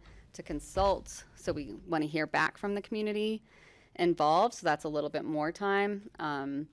Collaborate, and then election, like you guys get to make the choice. So this isn't necessarily value of one is better than the other, but you have to use the right tactic at the right time, making people think that they have an empowered choice when we're just trying to inform is not good community engagement, for instance. Media and public relations is another part of what we do. So we're also kind of the PR team for all the departments. We're managing relationships with the media, and then doing some direct, pitching to media. So we have our relationships individually with different reporters and different publications, as well as the press release. We send out about 10 press releases a month. And for 2026, 85.2% of those have resulted in news stories. That's incredibly high, but as we know, we also have the privilege of having 3 local news outlets who want to get local news out there. So it's a really good partnership. And then this is also the breakdown of what departments are sending out press releases at what rate. So airport, senior services, and open space and trails have had the highest amount of press releases go out. Of course, airport and open space and trails both have dedicated communications specialists as part of their operations.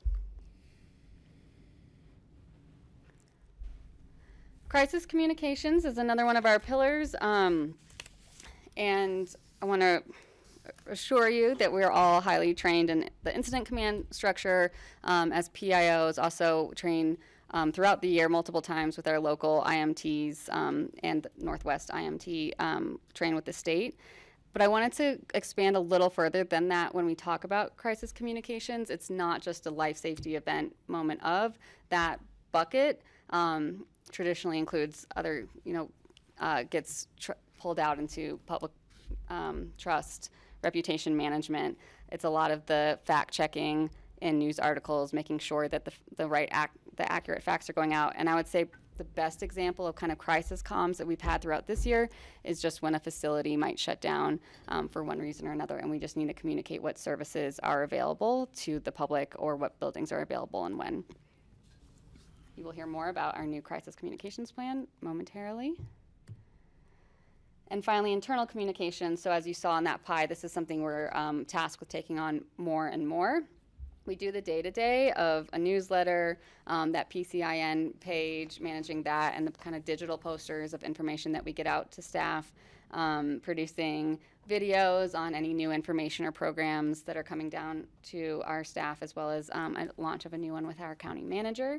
And then this is just an example of some of the more long-term holistic work that we are doing. So this was a survey with that Communications Congress as to how all county emails are being used, and working on a policy towards that. We're working very closely with Human Resources on a new internal communications kind of holistic look, and perhaps an update to that start page where we are right now relying on informing our employees that way.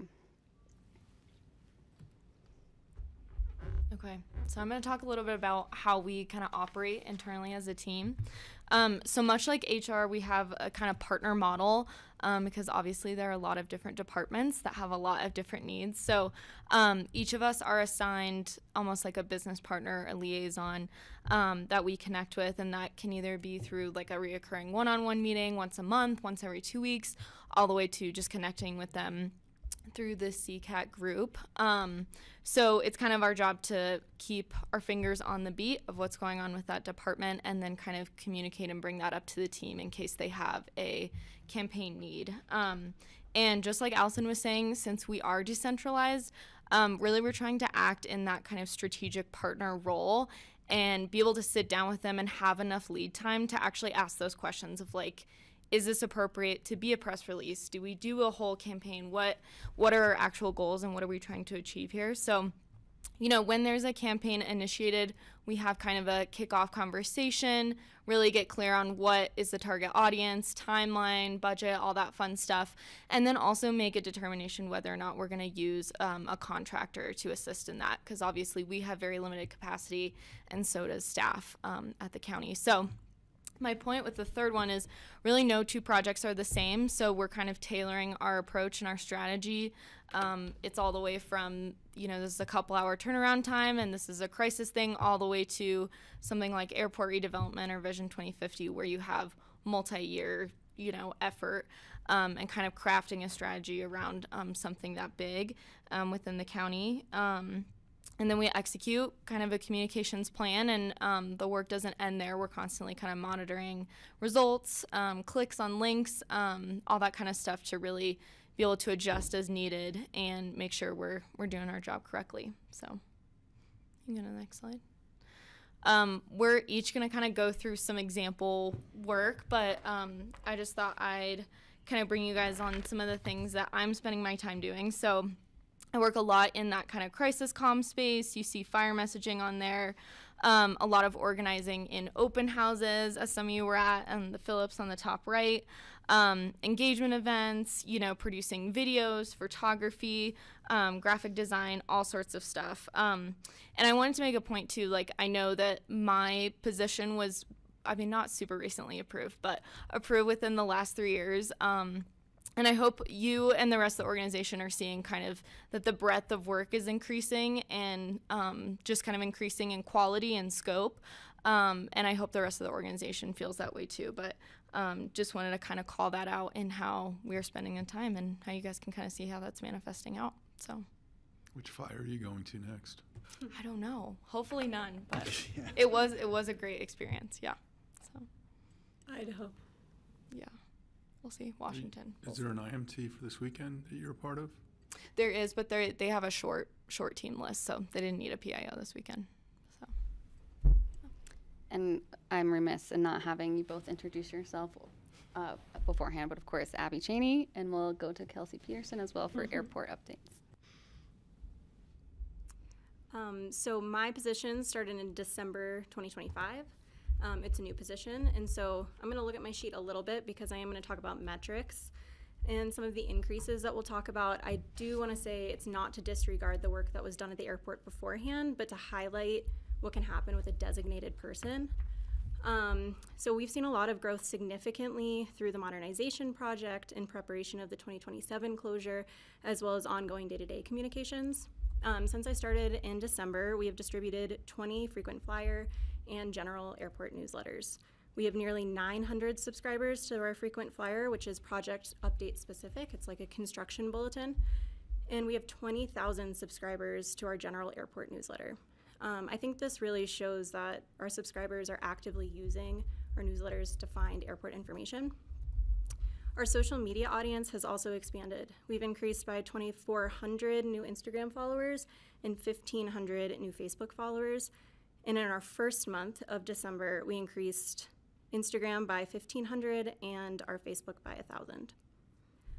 Since December, our content on social media has been played or displayed 1.4 million times. Yeah.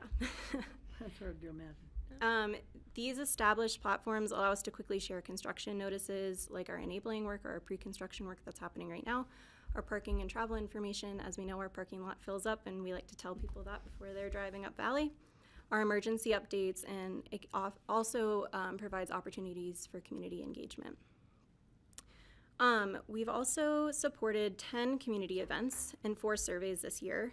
Right now, we have a pilot safety survey out in partnership with our pilot safety subcommittee. And then also I want to speak to our triennial emergency exercise. So we did all free advertising for our triennial exercise for volunteers. We capped it at 83 volunteers. And in previous years, in 2024, we only had 30 volunteers. So we're seeing a lot more engagement with the airport, which is awesome. Our open house attendance also increased significantly. Our Hoffman Hotel open house doubled in attendance. We had 200 people in attendance. So it's just a really amazing way to offer information, but also hear from the community and answer questions. And so again, together these results demonstrate the reach of our airport communications and what can happen with a designated person. So much like Abby's slide, I wanted to show you a little bit of what we work on at the airport. This position supports 5 different areas of work, like Alycin talked to at the beginning. And this is some examples of the campaigns that we work in. Our work on our social media posts that got a lot of engagement. People really liked our historical photograph reel that we put up, showing where we've been and where we're going, and some photos of our community engagement events. So on a day-to-day basis, this position manages social media and advertising, coordinates open houses and surveys, and sorry, I lost my train on here, and plans long-term projects and campaigns. Also, I want to talk to the collaboration that we have. We work with our airport team. It's really hands-on deck. They're an amazing group of people. We also have our contracted project communications team, and we also work with other departments. Right now, we just set up a designated smoking area that the airport team set up. Yes, and it also was in collaboration with the emergency manager and the sheriff's office, so that was a really great way to serve our community. We actually had somebody standing behind the person ready to smoke as the signs were going up. So it's something that's utilized, but also keeping our community safe during the stage 2 fire restrictions. I thought that was the photo on the far right. No, the far right, that is one of our training exercises. Let's hope that is never what a stage 2 fire restriction smoking situation looks like. I got in trouble for telling somebody about smoking at the airport by the security guy at the airport. And those security guys are also now telling people where they can and cannot smoke. Thank you. Yes, absolutely. He was telling me where I could go too when I was talking to him. I don't believe we still have Rosa on the line. I do appreciate her dedication to hopping in from vacation, so I'm going to take this slide. But similarly, with the bilingual and accessibility lens, all those pillars are considered from Rosa's position. So the public outreach and support translation, but we also call it transcreation. So sometimes just switching a word or a message from English to Spanish is not the right option for getting as much involvement as you want. So having Rosa involved from the beginning on campaigns allows us to have tailored communications to our Spanish-speaking population. We have, in the last year, done a full annual buy with La Tricolor, so we have monthly spots held every single day, multiple times a day on the radio station, and then their social media is incredibly large, so we get a dedicated social media post once a month as well. So we also do accessibility in other ways that Rosa focuses on, even a print version of our digital employee newsletter, so people who aren't, again, like parked at their laptop, but just going through a break room can have all that same information. She works incredibly closely with the Senior Center.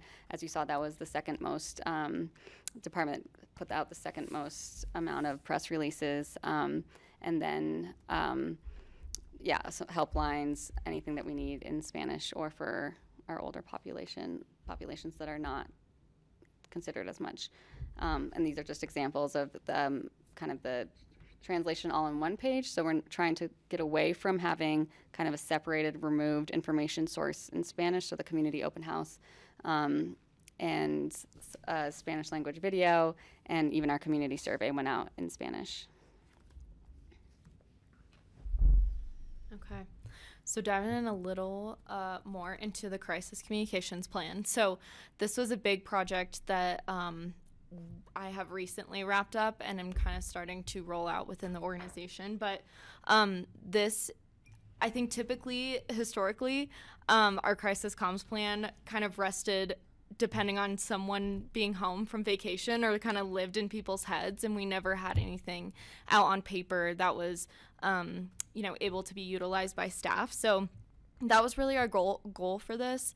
Not only that our team can kind of plug in and use this plan, but anybody in the county is able to kind of pull up this document and be able to have somewhere to start if they need to craft a strategy around crisis communications. So inside the plan, obviously a lot of templated languages, but also a lot of, oh my gosh, I lost my train of thoughts. A lot of recommendations for the organization on how to make the plan more effective.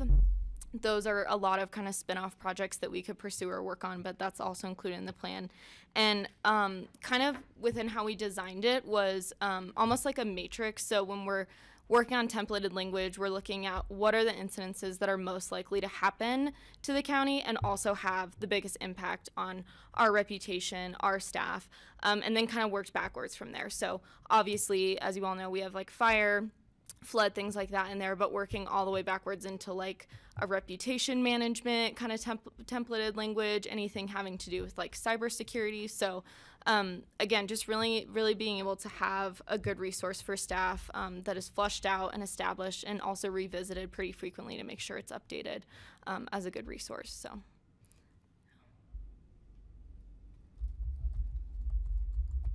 That's what we have for you.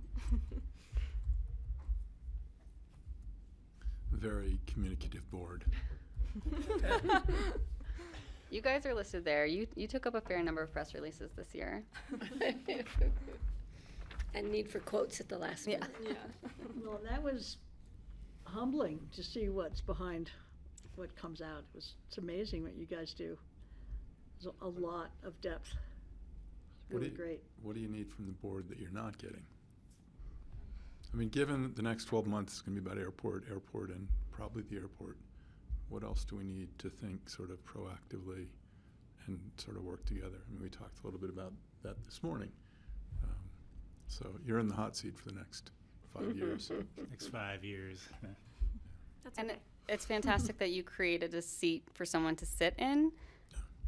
You know better than we do what your big, I'm not going to say rocks, what your priorities are going to be moving forward. But you also know, kind of the more emergent threats. Human services and public health have more moving parts in how the services we're able to provide and how much we're able to rely on those. So that's some of our more fast-moving comms that having someone dedicated would be incredible with. But as you read in the AIS, this department has gone from one person for the entirety of the organization to now 4 in the last 3-ish years. And I think the quality of work, the scope, the planning has been incredible for the county and for empowering the rest of the departments. So that's been really supportive. Great. So here's the dilemma that even expanded to 4 we face, and I've talked about it before, in that we live in a community with so much information flowing toward us and so many events happening every single day, especially in the summertime, that people often wander in here and are aghast that we're doing something we've been talking about publicly for years. It's just so it's not uncommon for somebody to come and say, "Why didn't you tell me you were rebuilding the airport?" It's like, where do these people come from, or what hole do they live in? So the question is there any how do we continue to meet that challenge? Somebody goes on the website and says, "I can't find," whether it's the meeting or the whatever. It's like, is it going to be easy enough in 1 click or 2 to find what they're looking for? And I'm guessing I'm putting the website out there because people often go there first. But are we sure that people have a way of finding what they need quickly? Because it has become 4 times as complex with every different department having their own program. This could get so complicated you may not be able to find what you're looking for. And so how do we assure people that it's actually going to get easier to figure out what you're looking for and find it on Pitkin County's website, Facebook feed, whatever? I mean, philosophically, it's best for us to go to them, right? So anyone who's coming to the website, making that simpler is fantastic. And we are, with our website provider, Civic Plus, this is the year to revamp. And so the refresh, the revamp should always come with simplification. And Kelsey as well has just put out an RFP. It's listed right now for the airport website, which is going to be key, just for our back end, how much we're able to do on the back end and switch things quickly, put information up, but also graphically how we can make it easier to navigate. But it's all those other methods too, right? So if someone's getting something in the newspaper, and I'm really excited to come to you guys in a couple weeks with the community survey, and we kind of know how people get their information.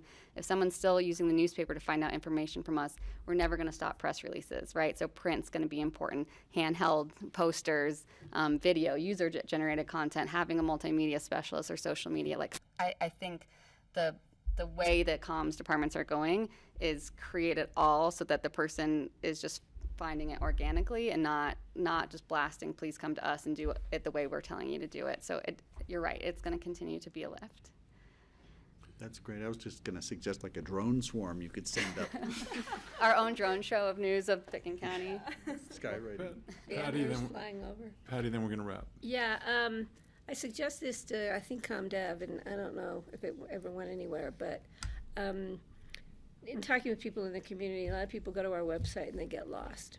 So someone suggested to me, a member of the community, suggested to me that we do a test run with people who don't work for the county, people who are trying to get onto our website to find something, and you offer them a $25 gift card at City Market. Come in, try out the system, let us know what works for the person who's computer friendly and the person who doesn't have a lot of computer skills, and see, because sometimes, because I'm one who doesn't have a lot of computer skills, it takes you a while. And if we want people to use it, it's got to be easy for people to use. And for those who are creating the website, it's a piece of cake. But for those who are trying to use it, it's not always easy. But that's a thought. Put it out there, do it at one run, and see if we get anybody who wants to come in and let us pick their brains and give us their comments and give them a little incentive to try it. Yeah, I love that. Boulder has an engagement office separate from their communications, and they have kind of a communications advisory board that you do go on and off of every 2 years with that kind of plethora of experience and lack of experience in different ways of communicating, and they're able to utilize basically their advisors in that way. Yeah. I think that's I don't want to create something- another committee. It's too late. It's not. That's what I heard from this directive, and I will seek them out starting today. Ted, and then we're Do you use like a UI UX assessment, like a user interface? It's a user experience kind of thing. Has that been something that's been tried? With Civic Plus, with our website.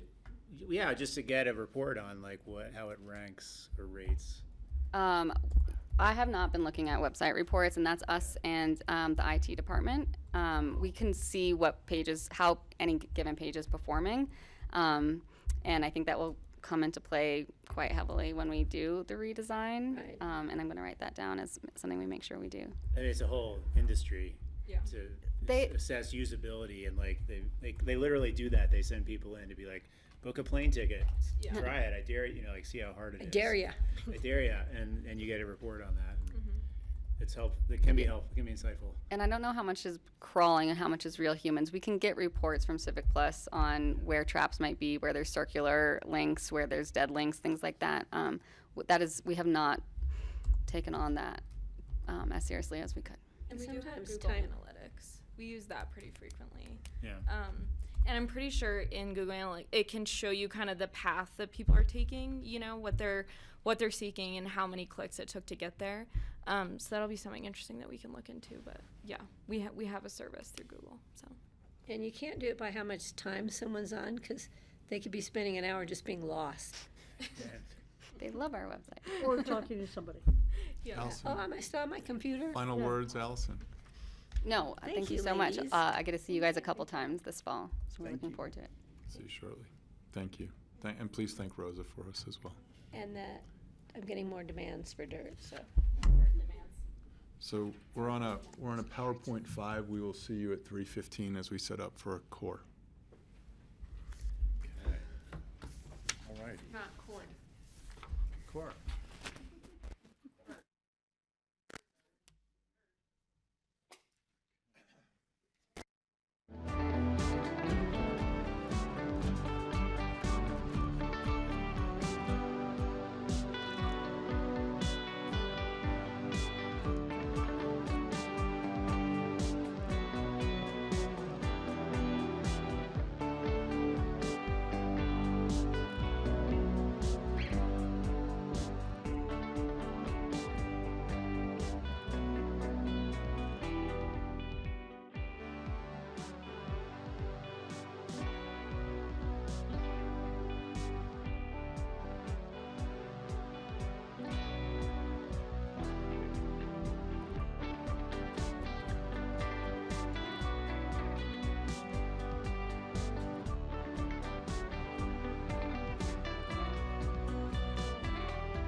Good afternoon. It's Tuesday, August the 4th.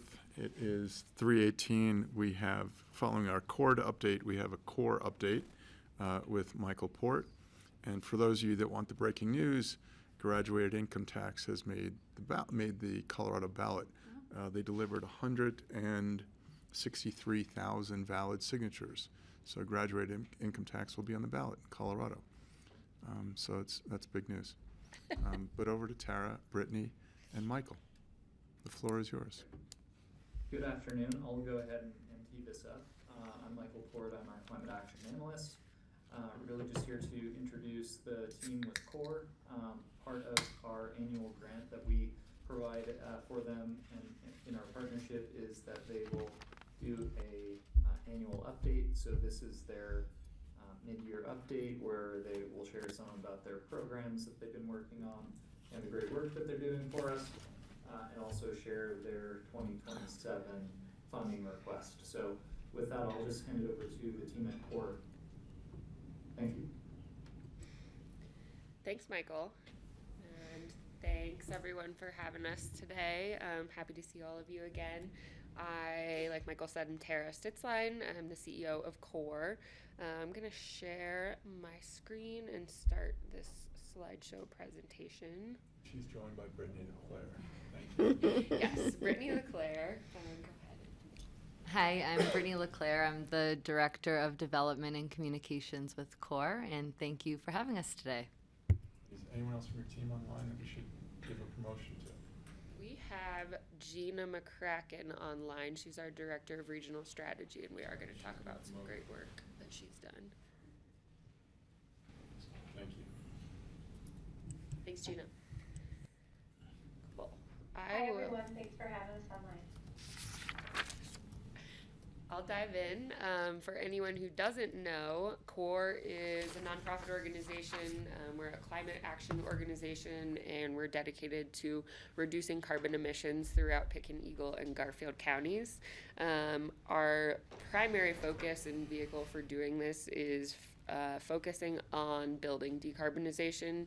Buildings are the largest source of carbon emissions across our region, and there are great solutions that exist to facilitate that decarbonization. So we use a couple different tools to make that happen. One are our great staff members and energy advisors that help people through all sorts of different projects, differing levels of complexity, from residential home projects that need a referral to a contractor or just verification that their project meets our rebate requirements, all the way to really complex and large commercial and multifamily building projects where our project managers take a more hands-on role in helping to facilitate all of the coordination between the design and contractor team and making sure that energy savings remains a focus throughout. So those are the tools that we use to accomplish our mission. The other primary tool are our financial incentives. So we award grants and rebates and incentivize the work that we want to see, from energy efficiency to electrification in all of these buildings. And this next slide is just a demonstration of what that funding distribution looks like so far this year across the two big buckets, which are commercial and multifamily buildings in blue and residential homes in yellow. And another exciting stat that I wanted to share is that as of this data reporting date, mid-July, CORE had supported 136 projects, which is about twice as many as we had at the same time last year. So a lot of volume, a lot of good projects. Almost 100 of those were heat pump projects. So our staff is doing great work and getting a lot of heat pumps out the door this year. This next slide looks a little different as far as the distribution. These are the incentives that have been awarded in Pitkin County as of mid-July. So you can see in dark blue and light blue, those are the commercial grants and rebates, and commercial and multifamily. And the difference between grants and rebates is just they're administered a little differently. But you can see that those commercial multifamily building projects are driving the volume of incentives being awarded in Pitkin County. And that's, to some degree, it's intentional. We've been really focused the last couple years on bolstering our staff capacity to address and support those commercial multifamily building projects. We know that they're really high impact when it comes to greenhouse gas emissions, and they take an additional level of complexity and support to make sure they achieve the outcome that we're looking for. So we're seeing a lot of uptake on our programming on that side of the house, and a good steady rate of uptake on our residential rebate program as well. One of the projects Importantly, that's your building. That's Harry Teague's building. This is our building. Good spot there. We did install an air-to-water heat pump that will provide all of the space heating, and I think there is a supplemental boiler in that building still. But yeah, that was one of our big projects this year. It's still in progress, but good spot. Another project I wanted to highlight, though, just to demonstrate why we are putting a focus on these larger commercial building projects, is just the significant amount of energy use and associated emissions reduction that these projects represent. So we awarded a grant to the Cantina building. It's a large commercial building here in downtown Aspen. 75% of the building is being renovated and will be electrified. And the graph on the right there is just the big takeaway is you can see that the bar on the left is somewhere around 110 kBTUs per square foot, and the bar on the right is around 50. So that just demonstrates that through this renovation effort, they're cutting their energy use in half.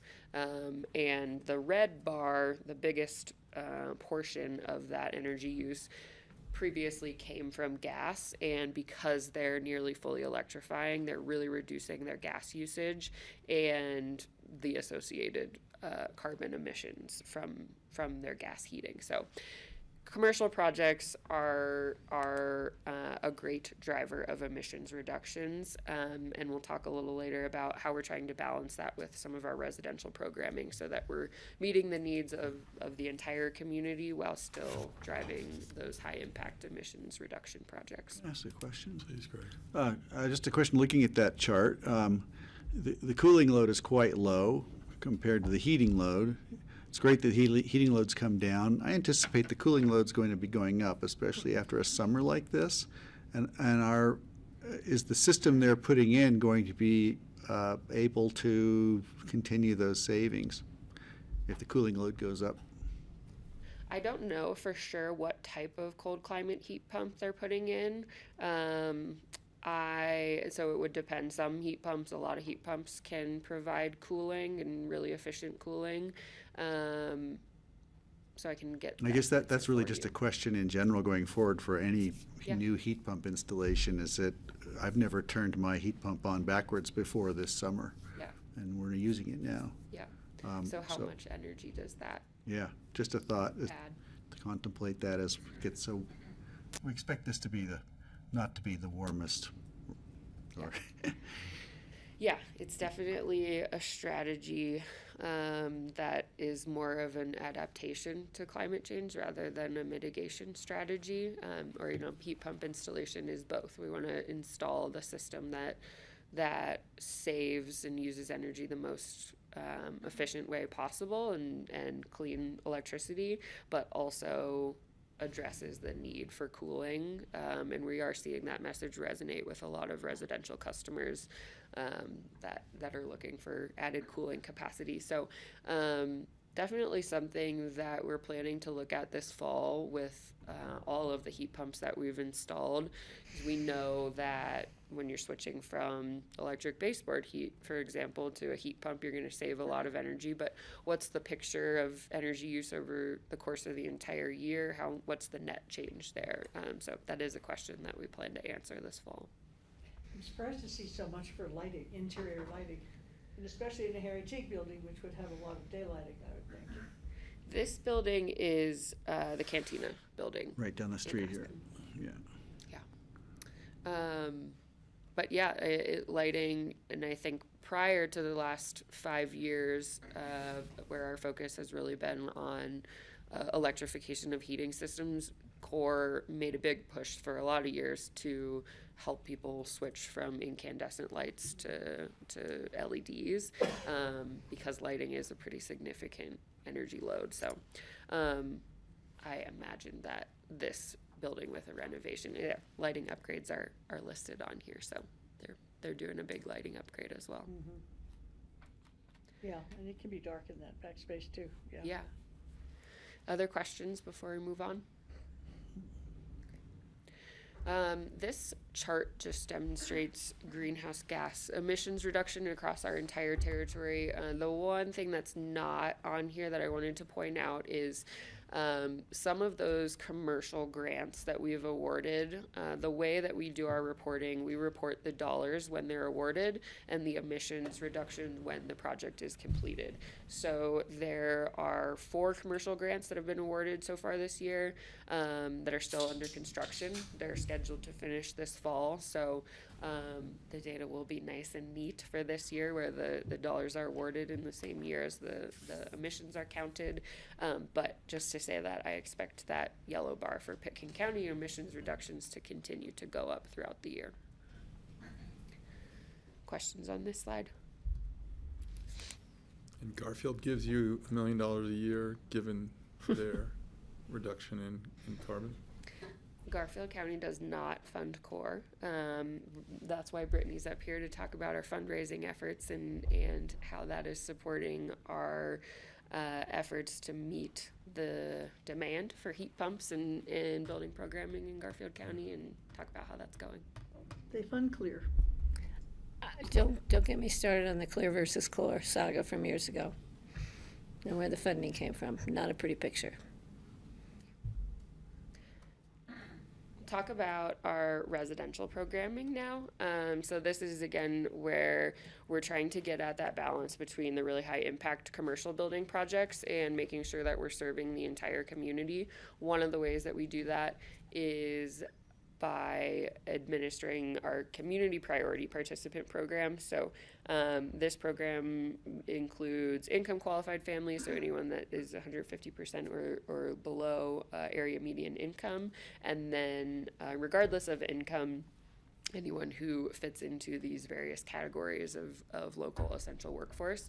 So we created this program 2 years ago to ensure that we weren't pulled astray by putting all of our dollars towards the high impact commercial projects and kind of unintentionally create a climate gap where we're leaving out a focus on workforce and the residential community. So I want to make sure that our programs are serving everyone. And so far in 2026, 60% of our incentives went to those community priority participants. So that's going well, and that's another thing that we want to analyze given the volume of projects. What percentage? Right now our minimum target is 40%. Clearly we're exceeding that, but what's the right balance to strike between driving the high impact commercial projects and making sure that we're serving the rest of the community with climate solutions? One of the ways that we are doing that specific to Pitkin County, so Re-Energize was a program created in partnership with Northwest COG in Eagle County several years ago. It's been run in Garfield County by Clear as well. And we brought that program model to Pitkin County this year in partnership again with Northwest COG. And this is just an update on how it's going. That program provides a free home energy assessment to participants, and this is an income qualified program. So that's the 150% AMI threshold is the requirement for participating in this program. And so these participants get a free home energy assessment from Northwest COG, and then they get an additional $7,500 towards home upgrades, energy efficiency upgrades on top of the standard core rebate. So they're able to access a total of $17,500 from core funding. So they can get a lot done. They can get a lot of insulation and air sealing. They can make progress towards a heat pump, and then they can stack that with rebates from Holy Cross if they're in Holy Cross territory. And make a lot possible. So we've got 10 people enrolled. That was our target for this year. 2 of those projects are completed and the rest are somewhere in progress. Questions about this program? Will there be opportunities to enroll next year? There will. One of the things we discussed with Michael was an expansion of this program. So we want to see it double for next year. We're looking to enroll 20 people and place an additional emphasis on mobile homes.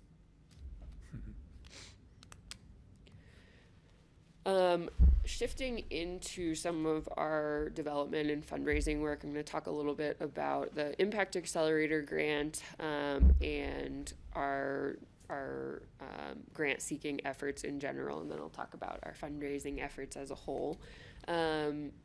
Gina McCracken, who's on screen, is our director of regional strategy, and she on the core team was the lead on facilitating an application among a cohort of these 10 communities. The lead applicant was the city of Aspen, but Pitkin County was a participating community, and CORE kind of coordinated amongst those 10 communities to submit an application for this large Impact Accelerator grant that was ultimately successful. They just issued a press release.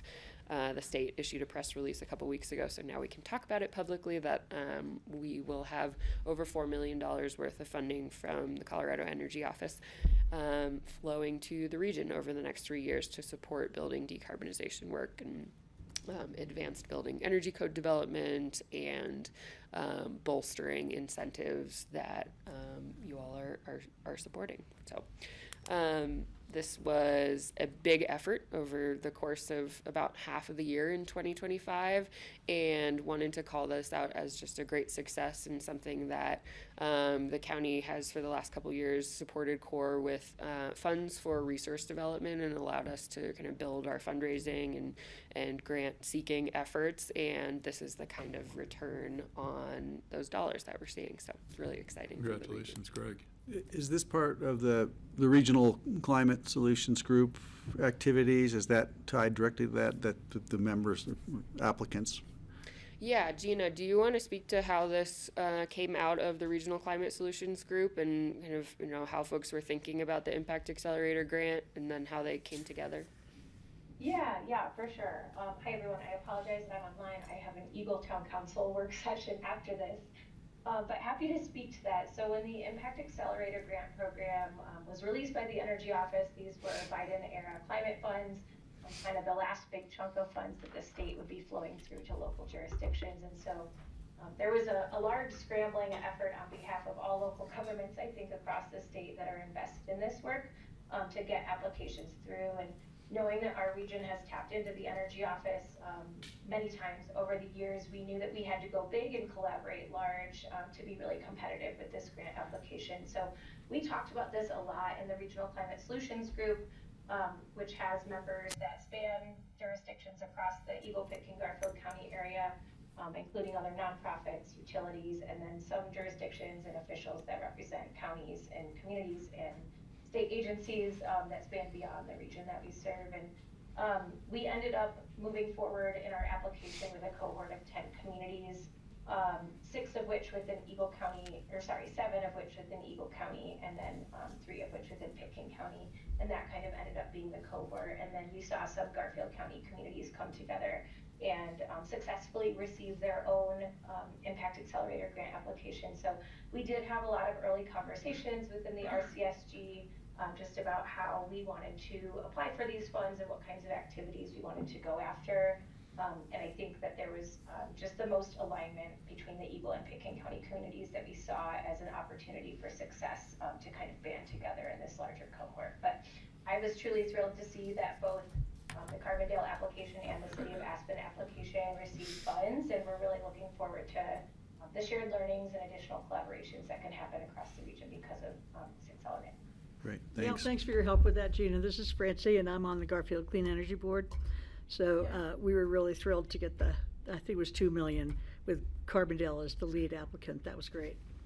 Yes, yeah, so happy that both went out, and that was kind of our MO the whole time in the Regional Climate Solutions Group, was let's support each other and seeing success on both sides of the aisle, and so thrilled that happened. Yeah. Thanks, Gina. And I just want to quickly jump in and make the connection with this grant as well too. The county has a net zero new construction by 2030 goal, and so this project is going to be extremely helpful in helping us facilitate that process and learn how we actually are going to get there, on the calls. So this is going to help to advance our goals that we've set as a community as well. If I could, I just want to say that the Regional Climate Solutions Group kind of started at the conference that was held here. The International Mountain Foundation, I think, helped put that together originally, 5 or how many years ago. But I want to make sure if you have an opportunity in the press or whatever, just to talk about the provenance of the group. I think would be really helpful, and I know they'd all appreciate it. Yeah, thanks, Greg. That's a great call out. We did also host another a convening of the Regional Climate Solutions Group earlier this year, where we brought everyone together in person. That included folks from Pitkin, Eagle, and Garfield counties. We brought everyone together at RMI to talk about what are the common issues that we anticipate. And that was with Will Tour, right? Yeah, that was really good. Yeah, thank you. Thanks for doing that, keeping it going. This is amazing. Yeah, good. Glad to hear it and glad to be able to share the good news. And like I said, I wanted to talk to then just more generally about our development department and our fundraising efforts. So grant strategy is just one part of that, and Gina is leading that up. Brittany has been heading up our fundraising department this year, and like she said, she's also overseeing marketing, so she's got a lot on her plate, but we continue to have success on the fundraising front, and I think it's best demonstrated by our efforts last year and the return on the investment in fundraising. We brought in $5 for every $1 we spent on fundraising last year, for a total of $1.7 million. That includes a big grant for the Coal Basin project, which we'll talk about next, but is just a great demonstration of how that program is growing. And Brittany, if there's anything that you want to add, you want to talk about Atlantic Aviation's Challenge Grant and how that's going this year. Sure, thank you.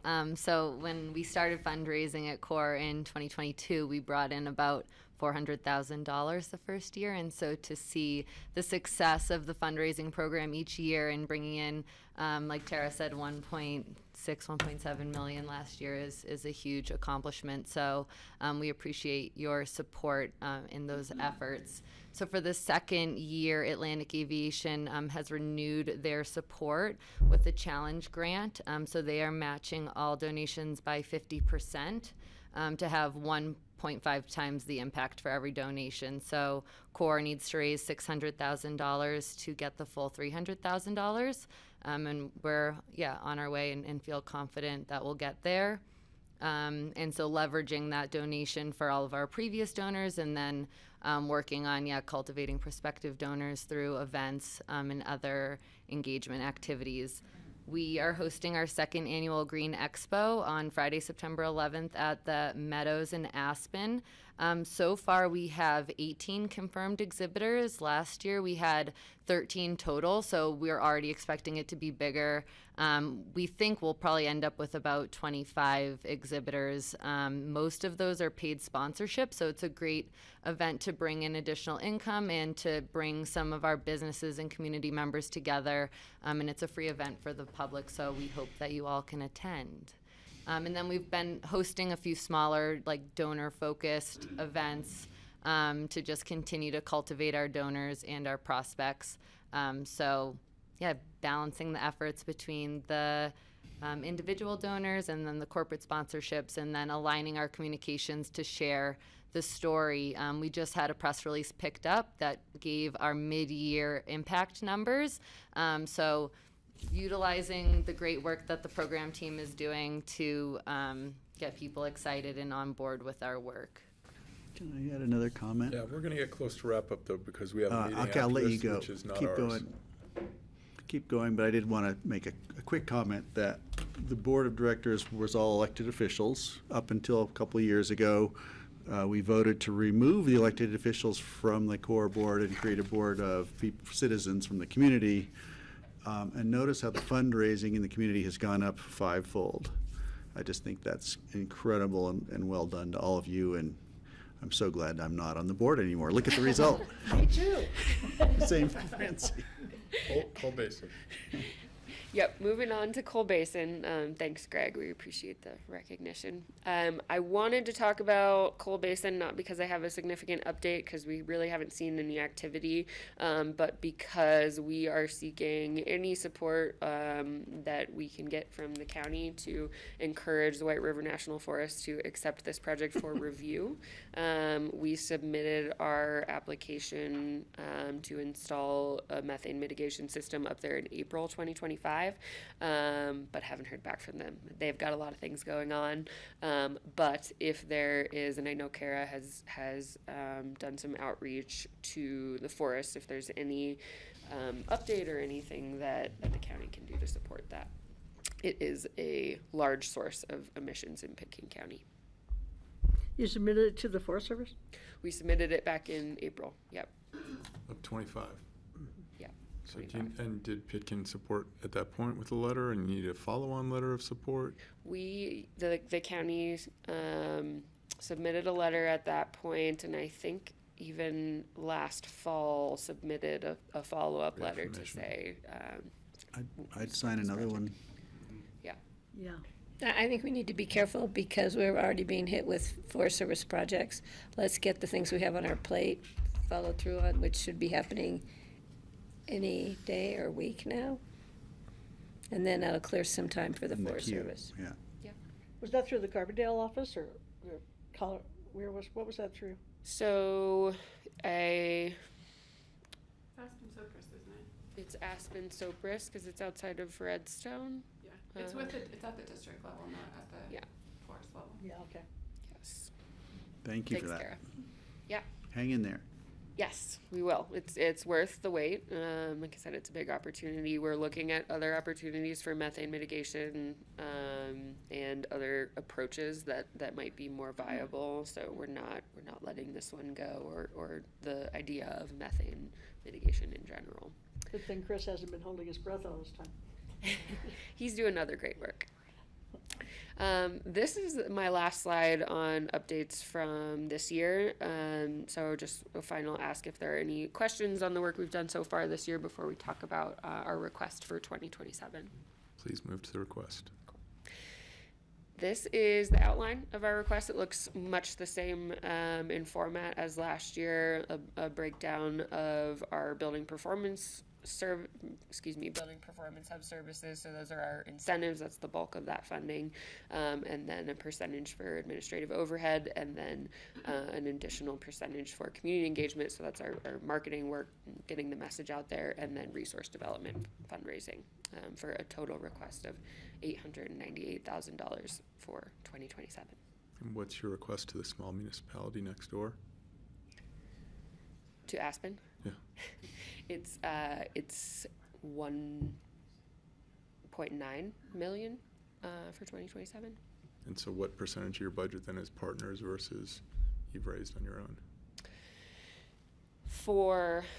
Undetermined yet for 2027, but for 2026, what we anticipate is that REMP will, between Pitkin and Aspen's, be around 60% of our income, and other local communities around another 10%, and then the remainder from our fundraising efforts and fee-for-service programs. About, you say we are getting contributions from other donors? What percent is that aren't government? That aren't government. So in 2025, and let's see, I'm kind of doing some math in Or my just head the right amount now, is so. fine, doesn't have to be the percent, whichever you have. Do you know what that number was from last year between corporate and individual donations? It was about $1 million. It was about, I think, like 900,000. So Okay, if great. our budget is $4 million. About It's a about quarter. 25%. Well, that's great, good job. Thank you. Wrap up questions or comments for Cora? We can anticipate this. This isn't a new request. This is an annual return, and the amount hasn't changed too significantly. 850 last year, wasn't it? 800. This is about a 9% increase over 9%, our thank you. 2026 And it'll come through the REP program budget process. That's correct. I want Hi, to Michael. encourage you to keep going. Thanks, Greg.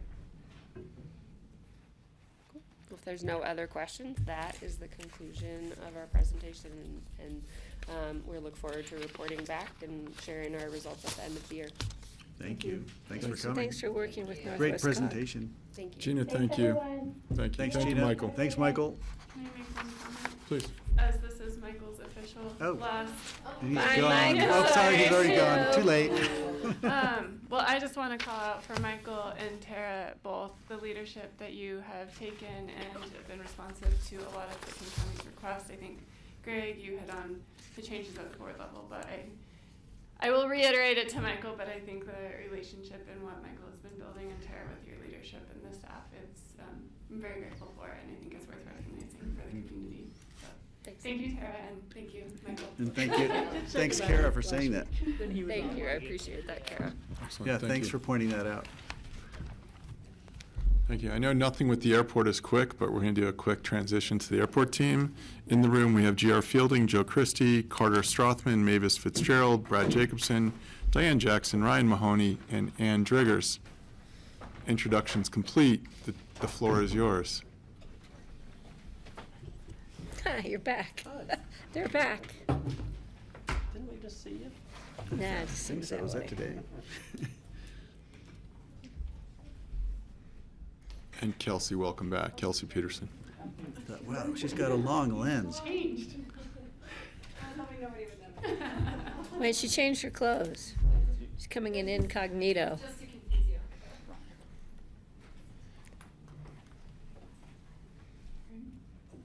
Well, I'll kick us off. So we've got the project team here. We wanted to start bringing on a regular basis to the board and for the community as well bi-weekly updates about the ASE modernization project. As we broke ground on the runway and started moving into construction, while we also have other projects at the same time related to terminal or financing or communications and community engagement. It's a template for those of you new. It's a template that we've used in the past of just an opportunity to give an update, an update for the board to ask questions, and we can come back and be adaptable and answer some of those questions and be responsive. So our intention is you're probably going to get really sick of this if we're doing it for the next couple of years, but I think it's the right way to be looking at it so that you can hear whatever's happening in the community, and we can be talking about whether it's the construction side of things or the planning side of things. So I don't think we'll always have this big of a team. Ideally, we get into a little bit more of a flow, but today we wanted to spend a little bit more time as that first kickoff. So with that, I'll hand it over to Ryan and the rest of the team. Great. So also, I wanted to add to what Kara said is, as you go through this today and then future opportunities, if there's something else that is of interest to you or that is not in this format, just let us know, because this can definitely be a dynamic presentation, and we can kind of change it to suit what you all would like to hear. So just to ground us, and then we'll kind of get into some more detail on communications and then design and construction progress. But to let us know sort of what what's going on now that we've completed the schematic design phase is we've moved into this alignment phase, and so it's sort of an in-between, getting us ready to move to design development. And as I think you are all aware, I think we acknowledge that as we finished up the schematic design phase, there was some confusion or some disappointment on, that maybe that phase didn't reflect what we had been working on with the 2+, which came out of a whole lot of public input and task force work and AAB work. And so the design team is working on bringing back an updated schematic design that ultimately has a master plan for the ultimate build out, as well as a phase 1 that would be delivered on day 1, that would be a fully functional airport, and includes the sort of that lens of the common ground recommendations. It will be a modernized terminal, one that doesn't have the afterthought of security with our pre-9/11 terminal as it sits today. So I think the flow, layout will be much more elegant than it is today. And then we're also wanting to stay on track with the design and a phase one, so that when we get into that 2027 closure, that we can take advantage of nobody being at the airport, and we can be as efficient as we can on that air side, on that land side, so that we can get all of that civil work completed as best we can, roadways, utilities, and things like that, so that when we reopen, we can be concentrating a whole lot more on the terminal itself and have the least amount of disruption to the traveling public. And also what comes to light in any of these big projects is you have budget realities. And so as we're moving through this design phase, we're also concurrently working through our finance piece, and that is coming more and more to light as far as what kind of finances we'll have, which are tied to our income or our revenues at the airport. So all of that is moving forward, and we'll be bringing that information forward to you as we get it. So with that, I think we can go to the next slide. Just a quick question, 2B and 2 plus are the same thing? They're slightly, Because 2 plus was not used this morning, now you're saying it's 2 plus, well, not 2B. it went from, I think it was 2B and then Just a little 2B confused. plus, if I'm not mistaken. So 2B plus was slightly more mature. That's why I'm not in school. 2B plus is what you're building in SD, and are we gonna see an ad service for 2B plus? Well, there's an ad service for this realignment phase. Which is 2B plus.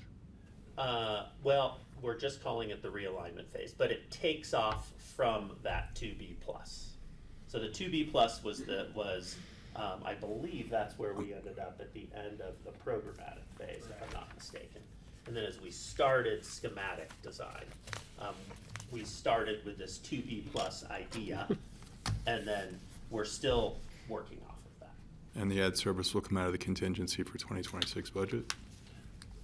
I can't answer that question. I'll have to get back to you on that. Okay.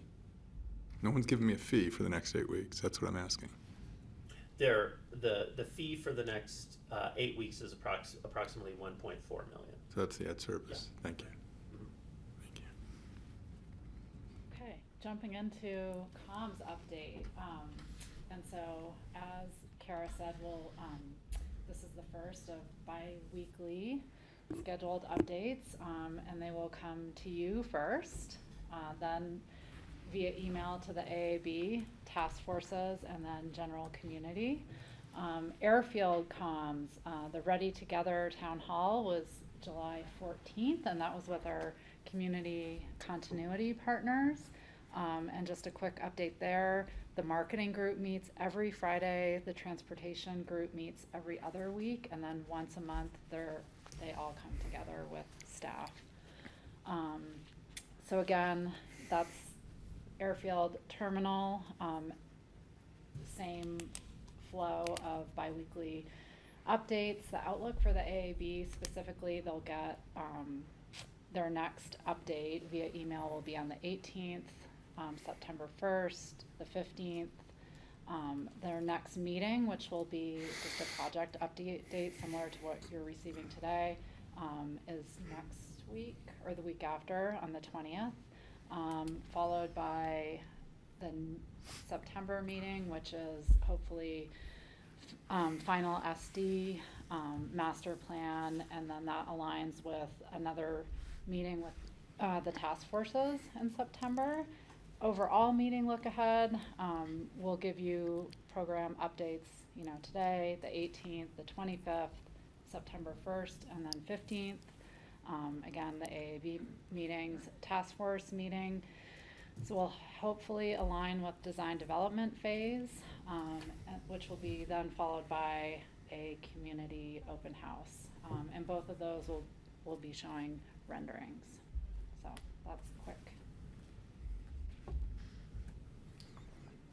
Okay, if there aren't any questions on that, Airfield design is moving forward. Obviously, our 2026 enabling work has begun.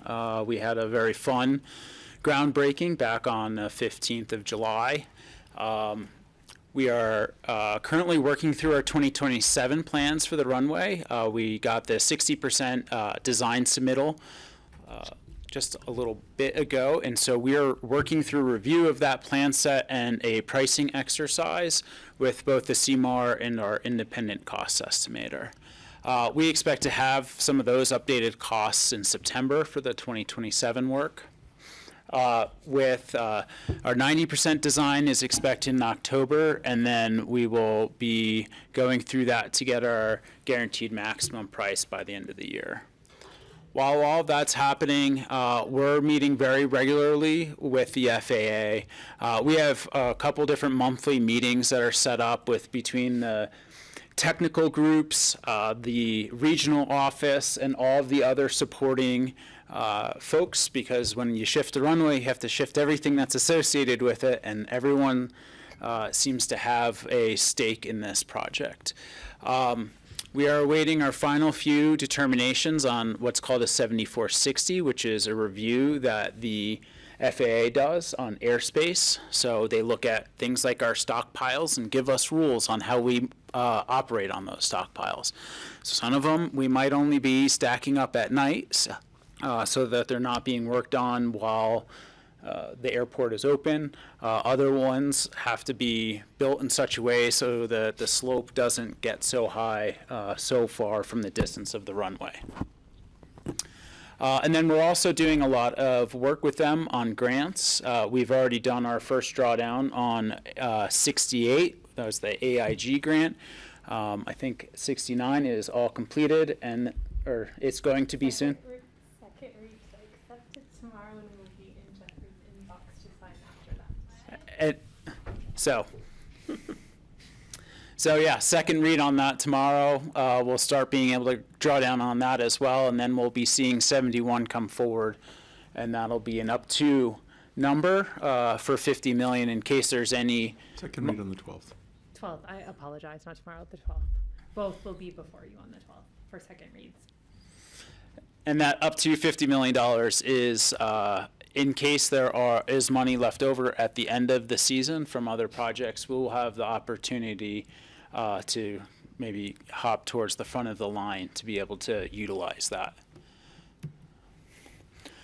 Construction is underway. The image on your right is nice dozer leveling out some of our staging areas. That staging area is one of the cyan areas on here.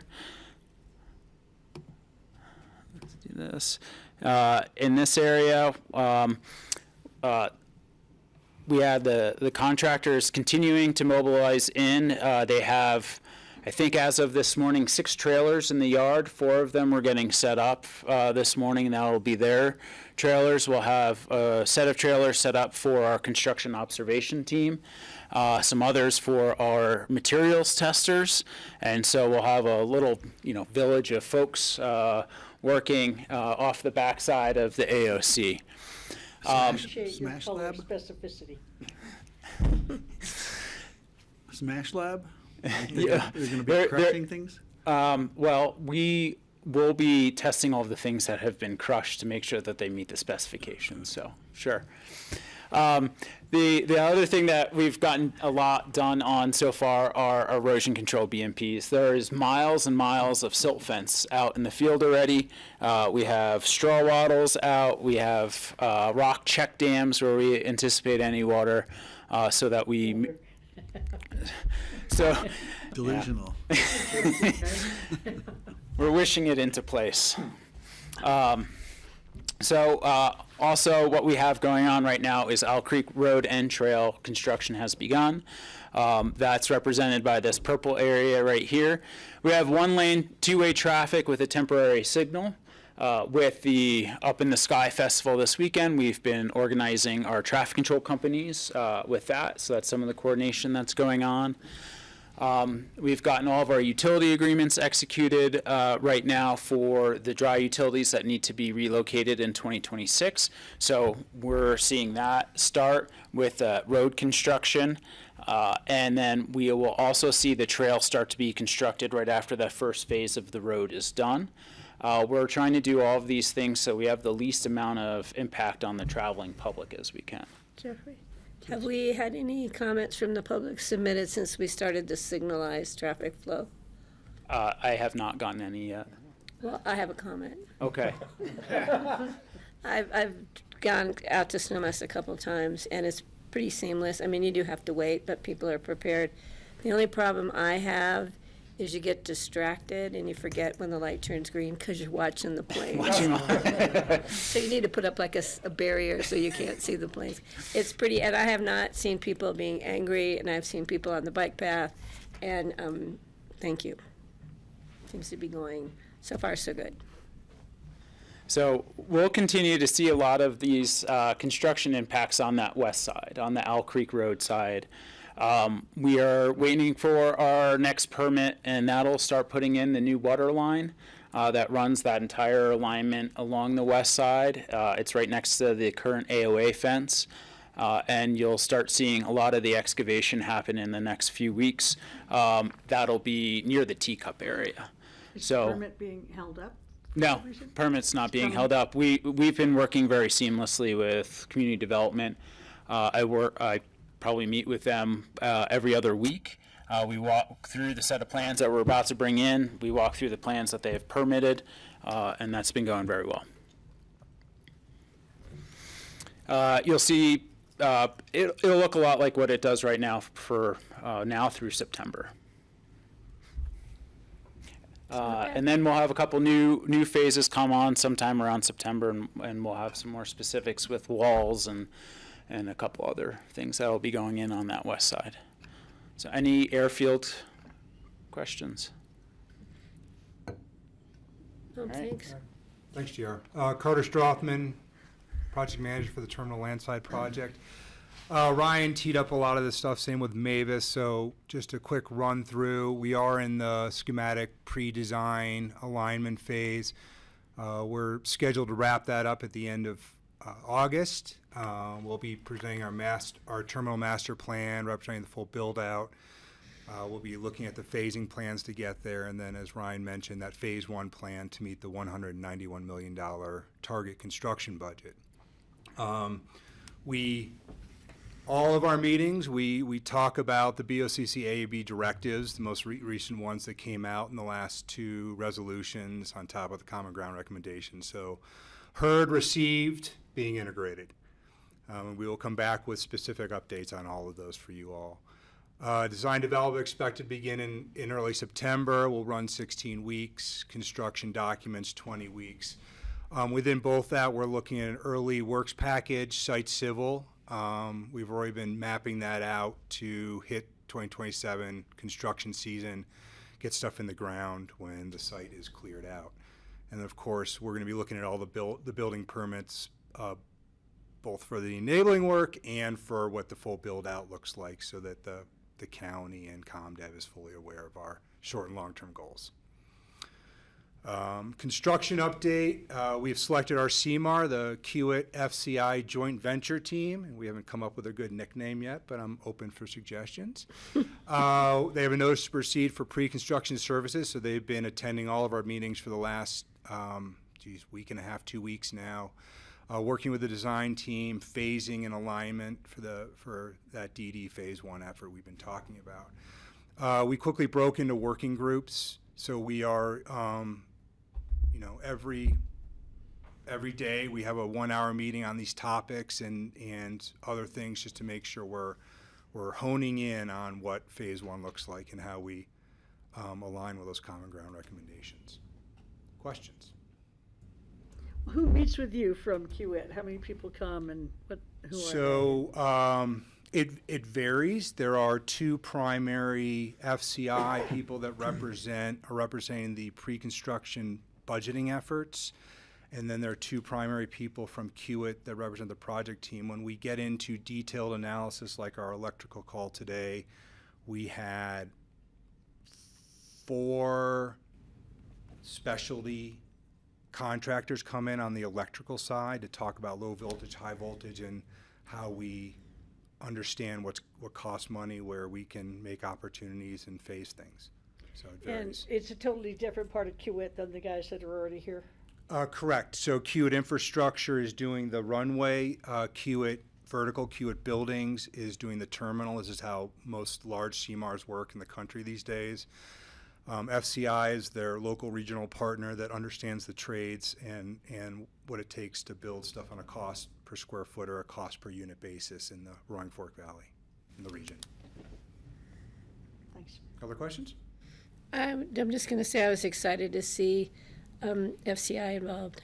We had great relationships with them here on our building, this building, the courthouse, and other projects. They're responsive to the needs of the community, understand the community, which I think is a key aspect in all of this modernization project. They have been very engaged, and we are also very happy. They're from our past history. Yeah, they were really responsible to work with. So I appreciate that. Thank you. All right, that's. All right. Joe Christie, I'm the Jacobson Daniels Executive Program Manager here. So as we've already talked about today, we are fully engaged with both of our CMARs on both of these projects. It's almost like a continuous estimating process, if you will. We executed the 2026 enabling work package with Kiewit earlier. They gave us a 30% design cost on the runway project. Now we're moving into that 60% runway design estimate. That will be kind of our initial GMP for the 2027 work. Once the 90% packages comes in, that will be the basis for the final GMP for 27 runway work. So similar processes going on, or just starting with the terminal project now. They prepared a proposal with an estimate based on the full schematic design package that we saw earlier. Who prepared it? The Kiewit FCI project CMAR team. Yeah, and now they're trying to re-baseline to the day one phased solution and coming up and developing, various options or proposals for different constructability materials, those types of things to feed into the cost estimate for the terminal target construction budget. So that is, as I said, kind of a continuous process now, and so that's why you will see that these numbers are kind of bouncing around as we get better and better information. So and we're feeding that information into the finance team so they can develop their full financial plan to deliver this project. So, and the finance team is led by Piper Sandler, our municipal advisor, and Recondo, who are doing a lot of the number crunching behind the scenes. We recently added Kroll, a rating agency, who came and visited us on the 23rd, and they are preparing an indicative rating, which will give us an idea on what our financing credit will be, and that will help us develop the financing strategy. And then, in addition, we recently awarded underwriting contracts or services to Raymond James as our senior underwriter, and Bank of America and Wells Fargo as co-managers. Raymond James came and visited along with Kroll on the 23rd. Again, a very informative meeting for them, and I think for us, we learned a lot as well.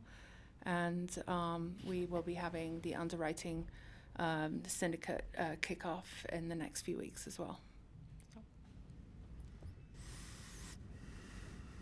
Looks familiar. Yeah. So this just provides more detail to the process that we're working through right now over the next few months as we receive more clarity regarding the design and the costs. That's the bottom line, and we're at that red dot right now. we're working through the same kind of thing on the revenue and financing side as well. So a lot of things go into each of these pieces, and everyone's hard at work behind the scenes, but eventually it'll all come together. Yeah, and But we're a few months off from that, at least. I'd just go ahead and point to the design timeline milestones there at the bottom. There's sometimes a lot of confusion maybe about what level of design we're at the end of schematic design, and approximately we're at that 30% mark, and design development will get us to about the 60% mark, so that initial guaranteed maximum price stage, and then at 90 is when we're locking in the guaranteed maximum prices. When you say guaranteed maximum price, it's not really guaranteed, right? I mean, costs go up on every project. That can't be right. It is for the scope that is being costed. Now, Okay. if there's additional Change unknown conditions or other items added, scope added, then it's not a guaranteed maximum price. Okay. But it is for the work as bid at that particular design phase, right? Okay. So even on the enabling work, we did a 90% guaranteed maximum price.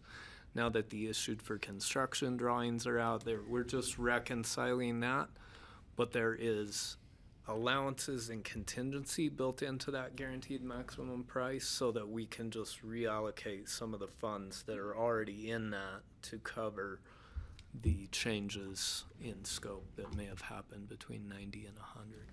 Okay, thanks, Joe. And that's all for our updates today. Diane Jackson, Yes, sir.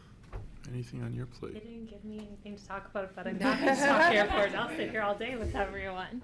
I think it's a good point with it. When you were talking about the guaranteed maximum price too, on the runway side, that's already been in FAA's hands too to approve. So it will go through grant funding and make it eligible that way. But it's part of the CMAR process with them too. Okay. Greg, final comments, take us home. Patty made a comment that just triggered something for me. When this building was constructed, we aimed for the best energy goals we possibly could at the time, which is, 8, 10 years ago, something like that. I'm not sure we've met those goals. It'd be great to review it because I know we were going to have an energy monitoring system, which never really materialized. So honestly, I don't know how the building actually performs. I think back to when Think Systems failed in it, but that happens in all buildings. What I'm asking for is that as we go into building the cleanest, greenest, net zero, if possible, airport terminal, we're creating a very high bar for ourselves. And so what I really want to see is Kiewit and FCI and this whole team keeping that in mind, because there are pitfalls when you aim that high. And you don't always reach it, as we've seen in this very building. And without being specific, because I can't be, because I don't quite know the systems intimately. But I think we all need to be very vigilant for that, because I don't want to announce it as something that it doesn't turn out to be. And so I want to provide as much scrutiny as we can, understanding that we're going within very limited range for funding, and the budget's tight because we're trying to do a lot with a little, as we ought to be. But I'm concerned about that, and so I just wanted to bring that up, that we've got people with experience in the community doing these things, and so I hope for the best. But I also want to make sure we verify. So thank you. Not sure if that's a closing comment, but it's an observation based on where we sit. No response, or that could just fly out there into the ether, but. I'm looking at the room. Final comments? Seeing none. Thank you. Thank you. Thanks, guys. Thank you, Good to guys. good to see you guys again. I didn't know, Carter, it's a long way to travel for 5 minutes at the table. It was worth it. Coming to see you is just one part, the best part. smoke.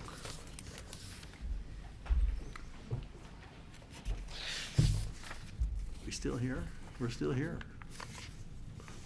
We still have You all. things to do. Hi, Charlotte.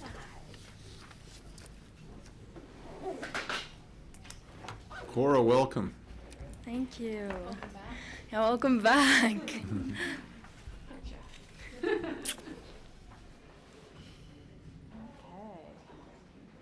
So, we have been looking for a youth member for the Citizen Grant Review Committee for several years. And Your mic on. okay, sorry about that. Speak up. So we've been looking for a youth member on this Citizen Grant Review Committee for several years. We're happy to have Cora Tracey, who has also been intern with us this summer and last summer. So we're happy to have her. And I know the Citizen Grant Review Committee is already starting to take off here, but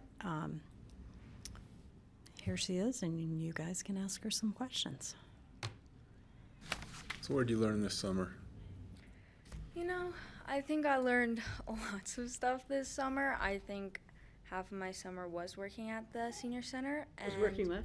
At the senior center for my internship, and I think in my when I was presenting to everyone, I think the biggest outcome of it is that I really got to kind of learn about people's lives, and that was kind of heartfelt because I got to talk to a bunch of seniors there who are having trouble with things, and just hearing them out and what they've been through, and then kind of just helping out around at the senior center, and helping people if they need to trays, helping with trays and food. So I think really just at the senior center I got to learn about the seniors in the community and how they are affected by certain things, and housing and all these things. So I think it was definitely a great opportunity for this, and I had a pretty good time. It was very fun, and I did get in situations where I was a bit iffy and I was just standing there, but I pushed through it. Did Cam treat you well? Yeah, sometimes. I'm just kidding. All the time, yeah. I was definitely a coffee runner. I made coffee for a bunch of people, but gotta make sure everyone has their caffeine in the morning. Is that demeaning for you to be the coffee runner? You know, it was fine. I kind of just filled up the coffee and got all the things ready, but I found out that a lot of people drink coffee in the morning. Nothing was gone. I've definitely seen the thing of women saying, coffee? I don't do coffee.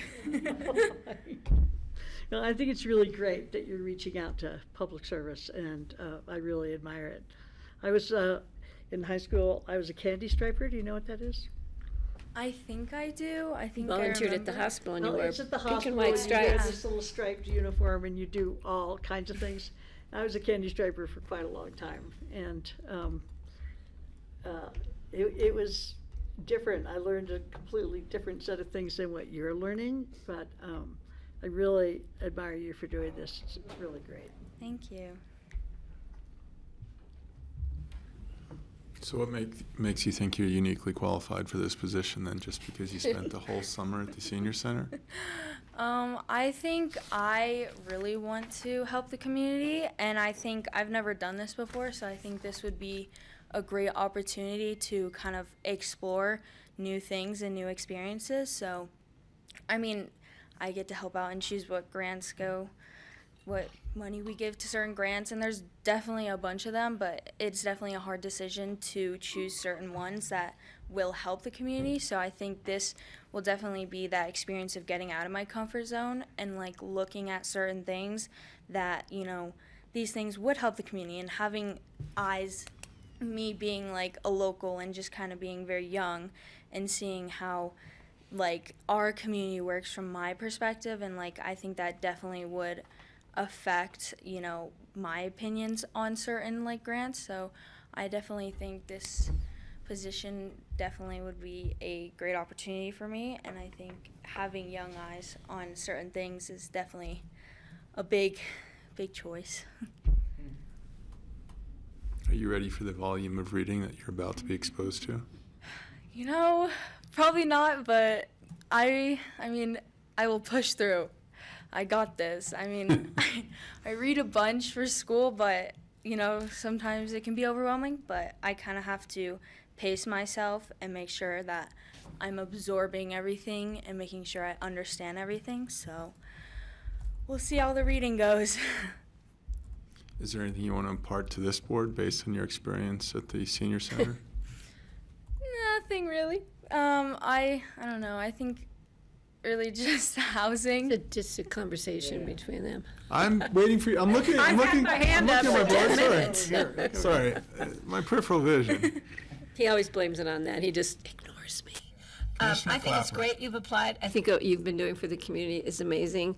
When my daughter was at Aspen High School, she sang, she danced, she acted, and she played softball, junior varsity and varsity. So when I saw that, I'm like, oh, this girl's in. She's in.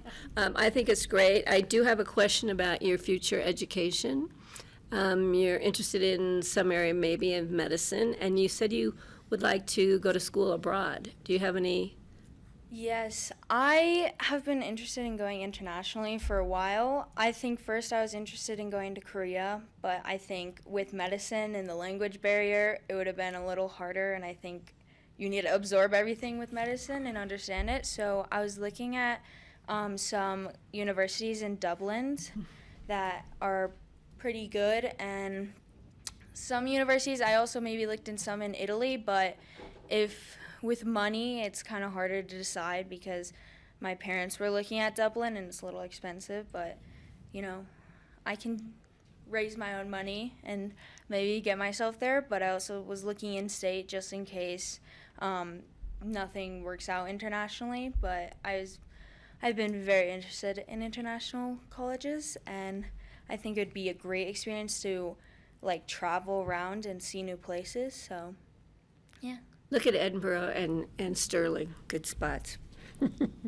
Yeah, thank you. And I think you'd be a great addition. I think you'd have fun, and so would they. Wrap up questions for Cora. I just was going to say that this is a really good way for you to get to know a lot about the community. I can't think of any other board we have where you touch so many different aspects of life in this valley. So I think it's going to be super interesting for you to look at all these nonprofits and just get a sense for what goes on. It's really cool. And thank you for offering to do it. Thank you. Thanks. I agree with everything said. Yeah, well covered. Lots of reading. I know you can do it, reading your resume. You have time for this, you think, in addition to everything else you're doing? Yeah, I think I can do it. I think I'm taking a lot of classes that are harder, but I've prioritized my time to write a 4,000-word essay, so that was somewhat hard, but I definitely think I can do it, but yeah. I think you can do it. Do we get caught up on the grant cycle? Like, we have to do a reading or two, or is this a one reading? But the grants come, you get the whole packet one time, so it's compacted and you get it done and over with, and then you can take a deep breath. I have one more question. Please. What kind of dance do you do?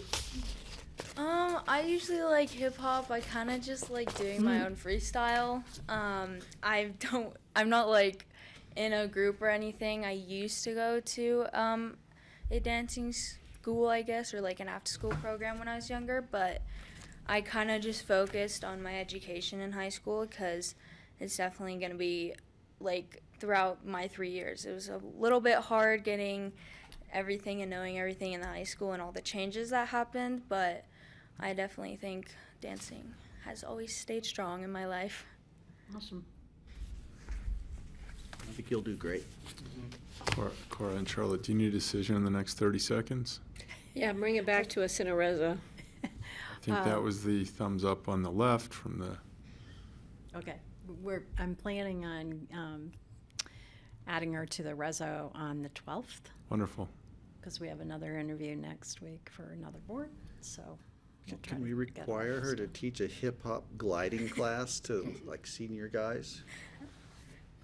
GR can do that, did you know that? Yeah, I was gonna GR say, does maybe that. she could join forces with Yeah. GR. Cora and Charlotte, thank We'll you. team up. All right. Thank you. Thank you. Future, you. future agendas. Are we talking bats? Is that why you guys are here? We have public health here too. I know there was some interest to follow up on that. So, Chair, we can go to open discussion or future agendas. We're going to do future agendas because I see Jordana Sabella still has a phone to her head. So just a couple items on the future agendas. On August 25th, I think that's the right day, we had a Colorado River District meeting to present, but they now have a conflict, so they've moved to October 13th. That does open up the afternoon. I might suggest to the board, given conversations this morning, that we could have the design team come and give a presentation. Have the design team for the airport come and leverage that time for a presentation. Because it's post AAB. Yeah. Excellent. The 18th? The 25th. 25th. The other update is I did hear from Candace, the county manager at Lake County. Obviously, they've been very busy with the Willow Creek fire. They're getting up. They are still interested in having a joint meeting on August 20th, but I know now we have 2 commissioners that are traveling, so wanted to get a sense from the board if you wanted to do a joint meeting with 3 commissioners that are here that day, or we can work at the staff level and find future days before the pass closes for a joint meeting with Lake County. I'll be back on the 20th. Oh, you are back on the 20th. Okay. I'm gone. You're gone. You don't have to wait for me. Okay. And Ted and sorry, you're not Levi. Ted and Jeffrey, you're over there already for CCI. We're in Leadville that day. Yep, okay. I think we're there from 10 to 2. Okay. I will coordinate and see, is your preference morning or afternoon? I did not get that far with Well, what is their CCI meeting date? 10 to 2. CCI is 10 to 2 in Leadville, so morning or afternoon. Let me look. So there is only afternoon. We'd be traveling to Leadville in the morning. Depends how early you get up. Yeah. Maybe we could meet at 9, I guess is what you're saying, or something like that. I guess we typically do it at Twin Lakes, so we'd probably plan on the afternoon. That's where we met last time. Yeah. And that would be beneficial because I just read the story about the gentleman at the restaurant and the amount of money they lost to the fire. So it'd be nice to be able to support them. I think some initial topic, I mean, not that it's that structured, but I think some, just checking in with them on the fire and then some planning about the closure and coordination for Independence Pass next year, the closure of the runway next year and Independence Pass coordination. I'm double checking just to be sure. I have to look at the 20th. I don't have my schedule in front of me. I'll go do it upstairs and let you know. Okay. I know I'm totally booked on the 19th. Francie, you can take a look and let me know. I'm pretty sure I'm right, but you can move Okay. on. Okay. And then the last, thank goodness Abby is here. We have an update on the Redstone Bridge. We've got a ribbon cutting ceremony is scheduled for August 11th at 6 p.m. August 11th? Mm-hmm. Next Tuesday. What is? I can't do it next Tuesday. We have a regular meeting. Is We it have a work session. Tuesday? We might want to talk about that. Well, if we want commissioners there, we have a whole work session and cannot get to Redstone in time. And I'll be out of town and I want to be there. I know that Andrew was hoping that, I mean, they're on a, they didn't necessarily want to just keep the bridge closed, so it's like once it's done and we open it, it has to be open, and I think right now it's already sitting like a day or an evening that it's basically ready to be open for scheduling stuff. So, I mean, we can get with, Let's talk with we can Andrew get with if Andrew. we can do Monday Yeah. or something, because Tuesday we can't do it. Andrew will be on vacation on Monday. And I So, will be out of town on Monday. How about 7 p.m.? It's still daylight. I will be out of town try on to push Tuesday, till but 7. I guess it doesn't matter if I'm there. We'll talk offline and give you all an email and update. I'll be back on the 20th. You're missing the 11th meeting? What's that? You're missing the meeting on the 11th? Yes, it should be noted on here that I'm not going to be there. That's next Tuesday, right? It is. And Greg's out the Commissioner following, not- Greg's out the following week. Not attending. And so am I. That's all I have for future agendas. Next week. Open discussion. Do we have Jordana back, or she's still? She's still on, I just texted her. Okay. Can I ask Kurt Dahl a question?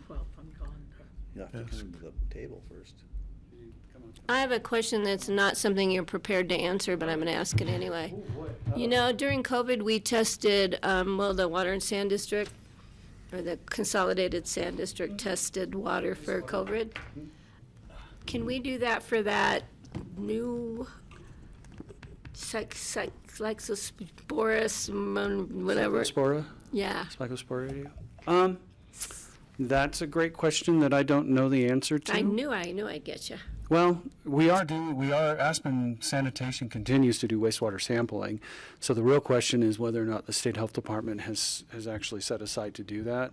It's not uncommon for us to see outbreaks from that. So I don't know if there's a desire to do it, but I know just because of the widespread nature of this current outbreak, maybe. But I can ask the question. I don't know if that's an option. I think it'd be an interesting thing to see if we know if it's present in our little community, and that's more of a health alert for people. Yeah, it's ubiquitous enough that it just wouldn't be surprising if it was, because we know we've had people test positive for it that aren't related to the current outbreak, so they're getting it from a different source. So, I'd just be interested. Thank you. There's all sorts of fun wastewater stuff that you can I test know for you that we like don't getting yet. into that. But if money was not an object, I think it would be interesting to test for a number Yeah. of things in wastewater. Yeah. Thanks. Bats. Hello, bats. Bats. Do you want me to talk a little bit about, or what do you want to? Sure. What's the way you want Okay, to? good. What do you? Yeah. How do we want to start this? So there's two different pieces. I think there is interest from you all. One received a letter from a constituent. I think there was interest from a couple of commissioners of hearing a little bit more directly from public health, maybe on some of those suggestions, and then the response as it relates to that individual. And then I think while you're here, since we've got one, I think a quick update on the Hunter Creek bat situation. Okay. So we had a situation where we had an individual who was navigating the system for rabies. There are two things here, and one of the pieces that's really confusing is we have pre-exposure, which means that you, like our animal control officers or some of our staff, have a vaccine already because we know they handle bats. And so we had an individual who was interested in pre-exposure because their cat had been catching bats and bringing them in. So we had a discussion around that. This isn't something that's normally covered under like a standard vaccine. It's based on risk, right? So like I don't have the pre-existing one, even though I handle bats, because my risk is really low. Mostly deceased. Hopefully all deceased, right? Mostly that's a job of other staff members, but again, every once in a while we all coordinate because it has been a really busy summer. And so we ship off bats to the State Health Department for testing for rabies where we can. Dead bats, yeah. Hopefully dead, although I learned that one other county actually shipped off one that ended up being alive and flying around the lab. So, anyway, in navigating that system, sorry, sometimes you have to laugh, right? You don't know what else to do. So this individual, in trying to navigate the system, understandably, it's frustrating. It's not a common vaccine that you get, so it's not something that's covered under, you're typically covered under a insurance plan. So in the process, it's, from what I understand, that's shifted from a rabies pre-exposure to a potential for an exposure and running through that process and then changing over to a post-exposure piece. And again, that is something that we work with insurance companies, and if we walk through the algorithm, we public health, we give you a letter that says we recommended it that you can take to your insurance company. So there certainly sounds like some frustration and then some confusion from this individual around trying to first go through the system beforehand and then afterwards and getting insurance to then cover those pieces and not understanding those aspects. So that was one aspect. And then the person that had complained was then now trying to navigate the system for her daughter, it sounds like, who there was concern had post-exposure prophylaxis, or sorry, had an exposure. We, Pitkin County Public Health, did not talk to this person, so a lot of it is speculative.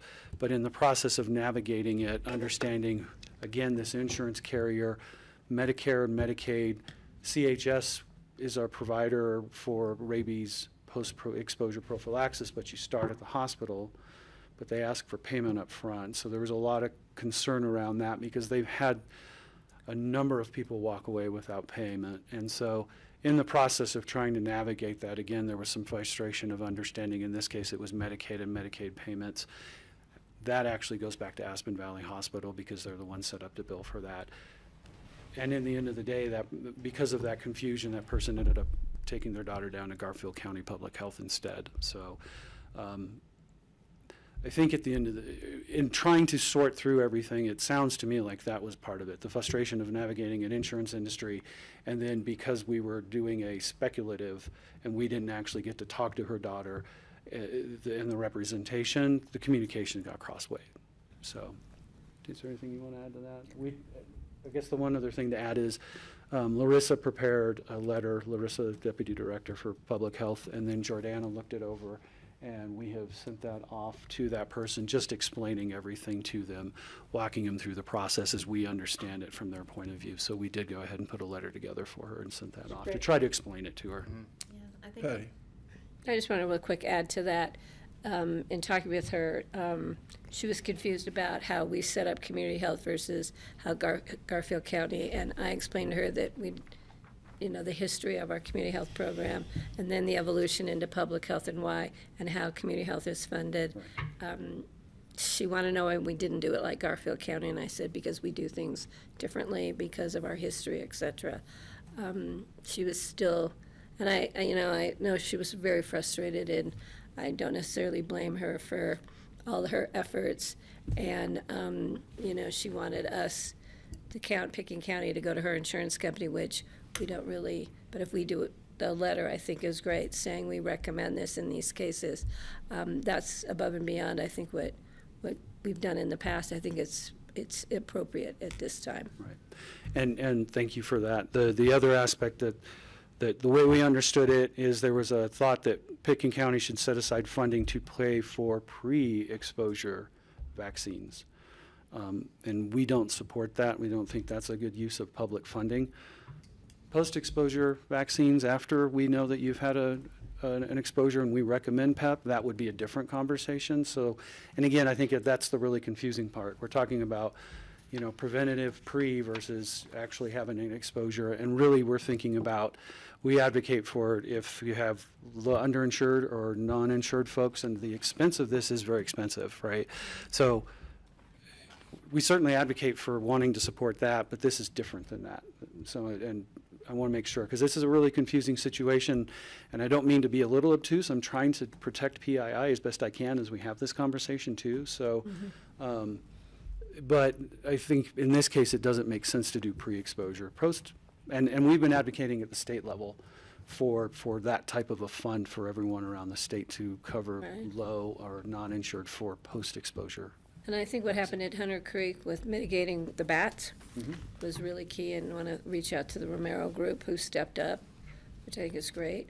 But then there's things individuals need to take responsibility for, like screening your windows, trying to prevent, not inviting the bats for dinner, so to speak. And the issues with her cat, maybe, keeps bringing in bats, not mice, but bats. Yeah, so hopefully she's resolved that issue too, because that's got to go hand in hand. It does. Mitigation is an important piece, and that was part of what was going on with Hunter Creek. And yeah, they stepped up very quickly, and we've been coordinating with the management group and then the mitigation companies as well. I think the hard part with all of this is that, and again, I want to be clear, I feel like bats get villainized out of all of this, and that is not the intent at all. They're a wonderful species, they're a unique species, and it's frustrating. Unfortunately, they do carry rabies, and rabies is a very serious disease, and so we have to treat it that way. But yeah, bats are wonderful, and so they're not the villains here. They just happen to, when we act with humans, we've got to make sure that we're, making sure that we didn't get contact and we don't have a chance at getting rabies. because rabies is 100% fatal. Do So we have rabies here? every once in a while, we will have bats that test positive, and that's the other challenge here, is just because I have a bat test positive doesn't mean that the entire herd or nest is positive as well. It's very individual, right? And so like in the case of Hunter Creek, when we had all of those bats, we weren't recommending testing those bats because unless it is a bat directly exposed to that person, that's only good for that test is only good for that individual bat. It doesn't tell us about the rest of the exposure or what the risk is for anybody else. So less than 1% of bats have rabies in Colorado is the basis of the testing that we heard from the state epidemiologist when we met last week. So, and that's about what we see as well. I think it's right around that 1%. We've had a couple in the past 2 years test positive, but we haven't had any test positive this year. And But no again, people- that doesn't mean that that's all by chance too, right? And no people have contracted rabies? No, we haven't had a positive case of rabies in a person in Colorado since 1931. In all of Colorado? All of Colorado, yeah. That's because public health works really hard behind the scenes to make sure that we're doing that. Yeah, it's a very serious illness, so we work hard to try to make sure if people have been exposed and walking through this, we have an algorithm that was set up by the state health department and the CDC to understand the risk of exposure and then making that recommendation for post-exposure prophylaxis if we need it. Right, and we are conservative. When there are unknowns, we'll go ahead and make that recommendation. So if you wake up in your bedroom with a bat, right, and you don't know, You're in we trouble. either want to test the bat, but if we can't test the bat, because bats could bite you or interact with you in your sleep and you may not know it, we'll go ahead and make that recommendation for PEP anyway, because we don't have the bat to test. But that's why we want to test bats, because it keeps us from unnecessarily administering PEP if we don't have to, if the bat's negative. Commissioner Mann. Pardon? Very helpful. Oh. A group of bats is a colony. Thank you. Not a Thank you. herd. Brain should have. So this is the same protocol as if you just had an unknown dog bite you for rabies, basically. Very similar, yes. Because Right. I think it just helps explaining to folks, like you wouldn't have to get you just wouldn't do that generally in life. So it's Right. not that different than you have an incident with anything that could carry rabies, and there's more than those two. Mammals, right. So then you have, so I just think it's more a matter of explaining it to the people, like, it's just the way it is, and it is also really interesting, it's been almost 100 years Mhm. since the case, okay. Yep. Where does this colony live in Hunter Creek? Well, the building, it's the one we're working with, and we don't know if there are others, but is building 3, right? So it's within the confines, but it's not necessarily in the occupied space. Like my house has an attic, right? So they would be in that area, but not in the space that I'm actually, So they're they don't living live in. somewhere else and go into people's houses, they live in the house. That's where they live in the unoccupied space in the building right now. And the ones locally in Aspen, up in our neighborhood, got trapped inside with some construction mitigation, that's my understanding, and they got sealed inside, so they figured out a way to get inside. And once we trap them in, then they're looking for ways to get out because they're looking for food, water, other sources. So that's why right now we have to live with them until they either start hibernating or migrate away. We have 20 species of bats, I think. Some migrate, some hibernate. But we've talked to staff already about once we know that we're at that point where they're either hibernating or migrating away, we're going to remind the community members, hey, now's the time to start thinking about mitigation so that, next year we're not scrambling or having to wait through the season. You mean moving them, You can't move them. You have to just, even when they're hibernating? that's a. Kill them? No, we don't want to kill them either, right? They're very important species. I think they move them when they're hibernating, but I would actually want to check with a mitigation company on what they do with that. Some of them migrate, some of them hibernate, and we haven't talked about the specifics with the Come hibernating on the ones. bus to North so. Dakota. We have a 5 o'clock meeting in the same Yeah. room. Wrap Yeah, up yeah, yeah. comments regarding Thank you, guys.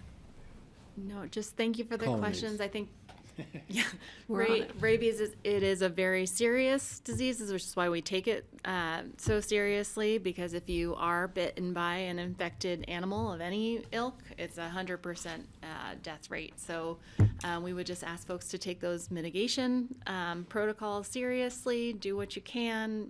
Make sure that your animals are vaccinated against rabies. That is one where you get it before before you're exposed in your animals. And then if you do know that you have a bat in your bedroom or in your room in your house, make sure that you're calling the non-emergency dispatch number. Assistance. Excellent. Great, thanks, guys. Good job. Thanks. Can I point something out? Liz Stark wrote a great op-ed on a couple weeks ago. rabies several months ago in anticipation of bat season here. Oh, really? So It was really, it Public was Health good. Board of Health is totally on this. Yeah, thanks. Thinking about it. Thanks, guys. I have something. Please. It's really short. I'm thinking about going to the Glenwood Council or town, whatever they call themselves in Glenwood, meeting on Thursday evening to discuss the fact that they have not followed through on their violations given to the government over their ICE detention facility. So, is anybody else going to that? I just want to make sure we're. You're going speaking for yourself, since we haven't discussed it as a I'm going board. to speak for myself. Because we haven't discussed it as a board. I saw the email. I can't make it, but I was curious. Yeah, I saw the email too. I won't be here, but thanks for going. I haven't gone yet, but I'm considering it. Yeah. If I may, and thank you for bringing it up, Francie, I think if you all choose to go, I would encourage, based on other discussions and concerns of our board policy related to what we're trying to do at the DC level, that if you want to go speak out, that you are speaking out individually and not as a Pitkin County Commissioner. And I have a real quick one. I seem to be the only one who got the letter, the email from Max Merle at the school district. He wants to meet with me to talk about the school bond issues. I'm not going to be available this week. Probably, I don't know if next week. We haven't discussed it yet as a board. I didn't know if any other board members have been contacted. About what? The school bond issues that they may Not put been on. contacted. Okay. I will reach out to him and let him know we haven't discussed it as a board, and I could only be speaking as a member of the public, and I don't know anything about him yet, so, Can you forward that along? yeah. Okay, thank you. Anyone going to Snowmass Village this evening? Was planning it, but at this point, I don't know. You driving? I'd have to go home and get my car, yeah. You need a ride? And then where are you going? Or we could take a bus. Yeah, yeah. Excellent. Anything further open discussion? Seeing none, we are adjourned. Well done. Jeffrey, if you want, I can raise it and get it and pick you up right here. Totally, yeah.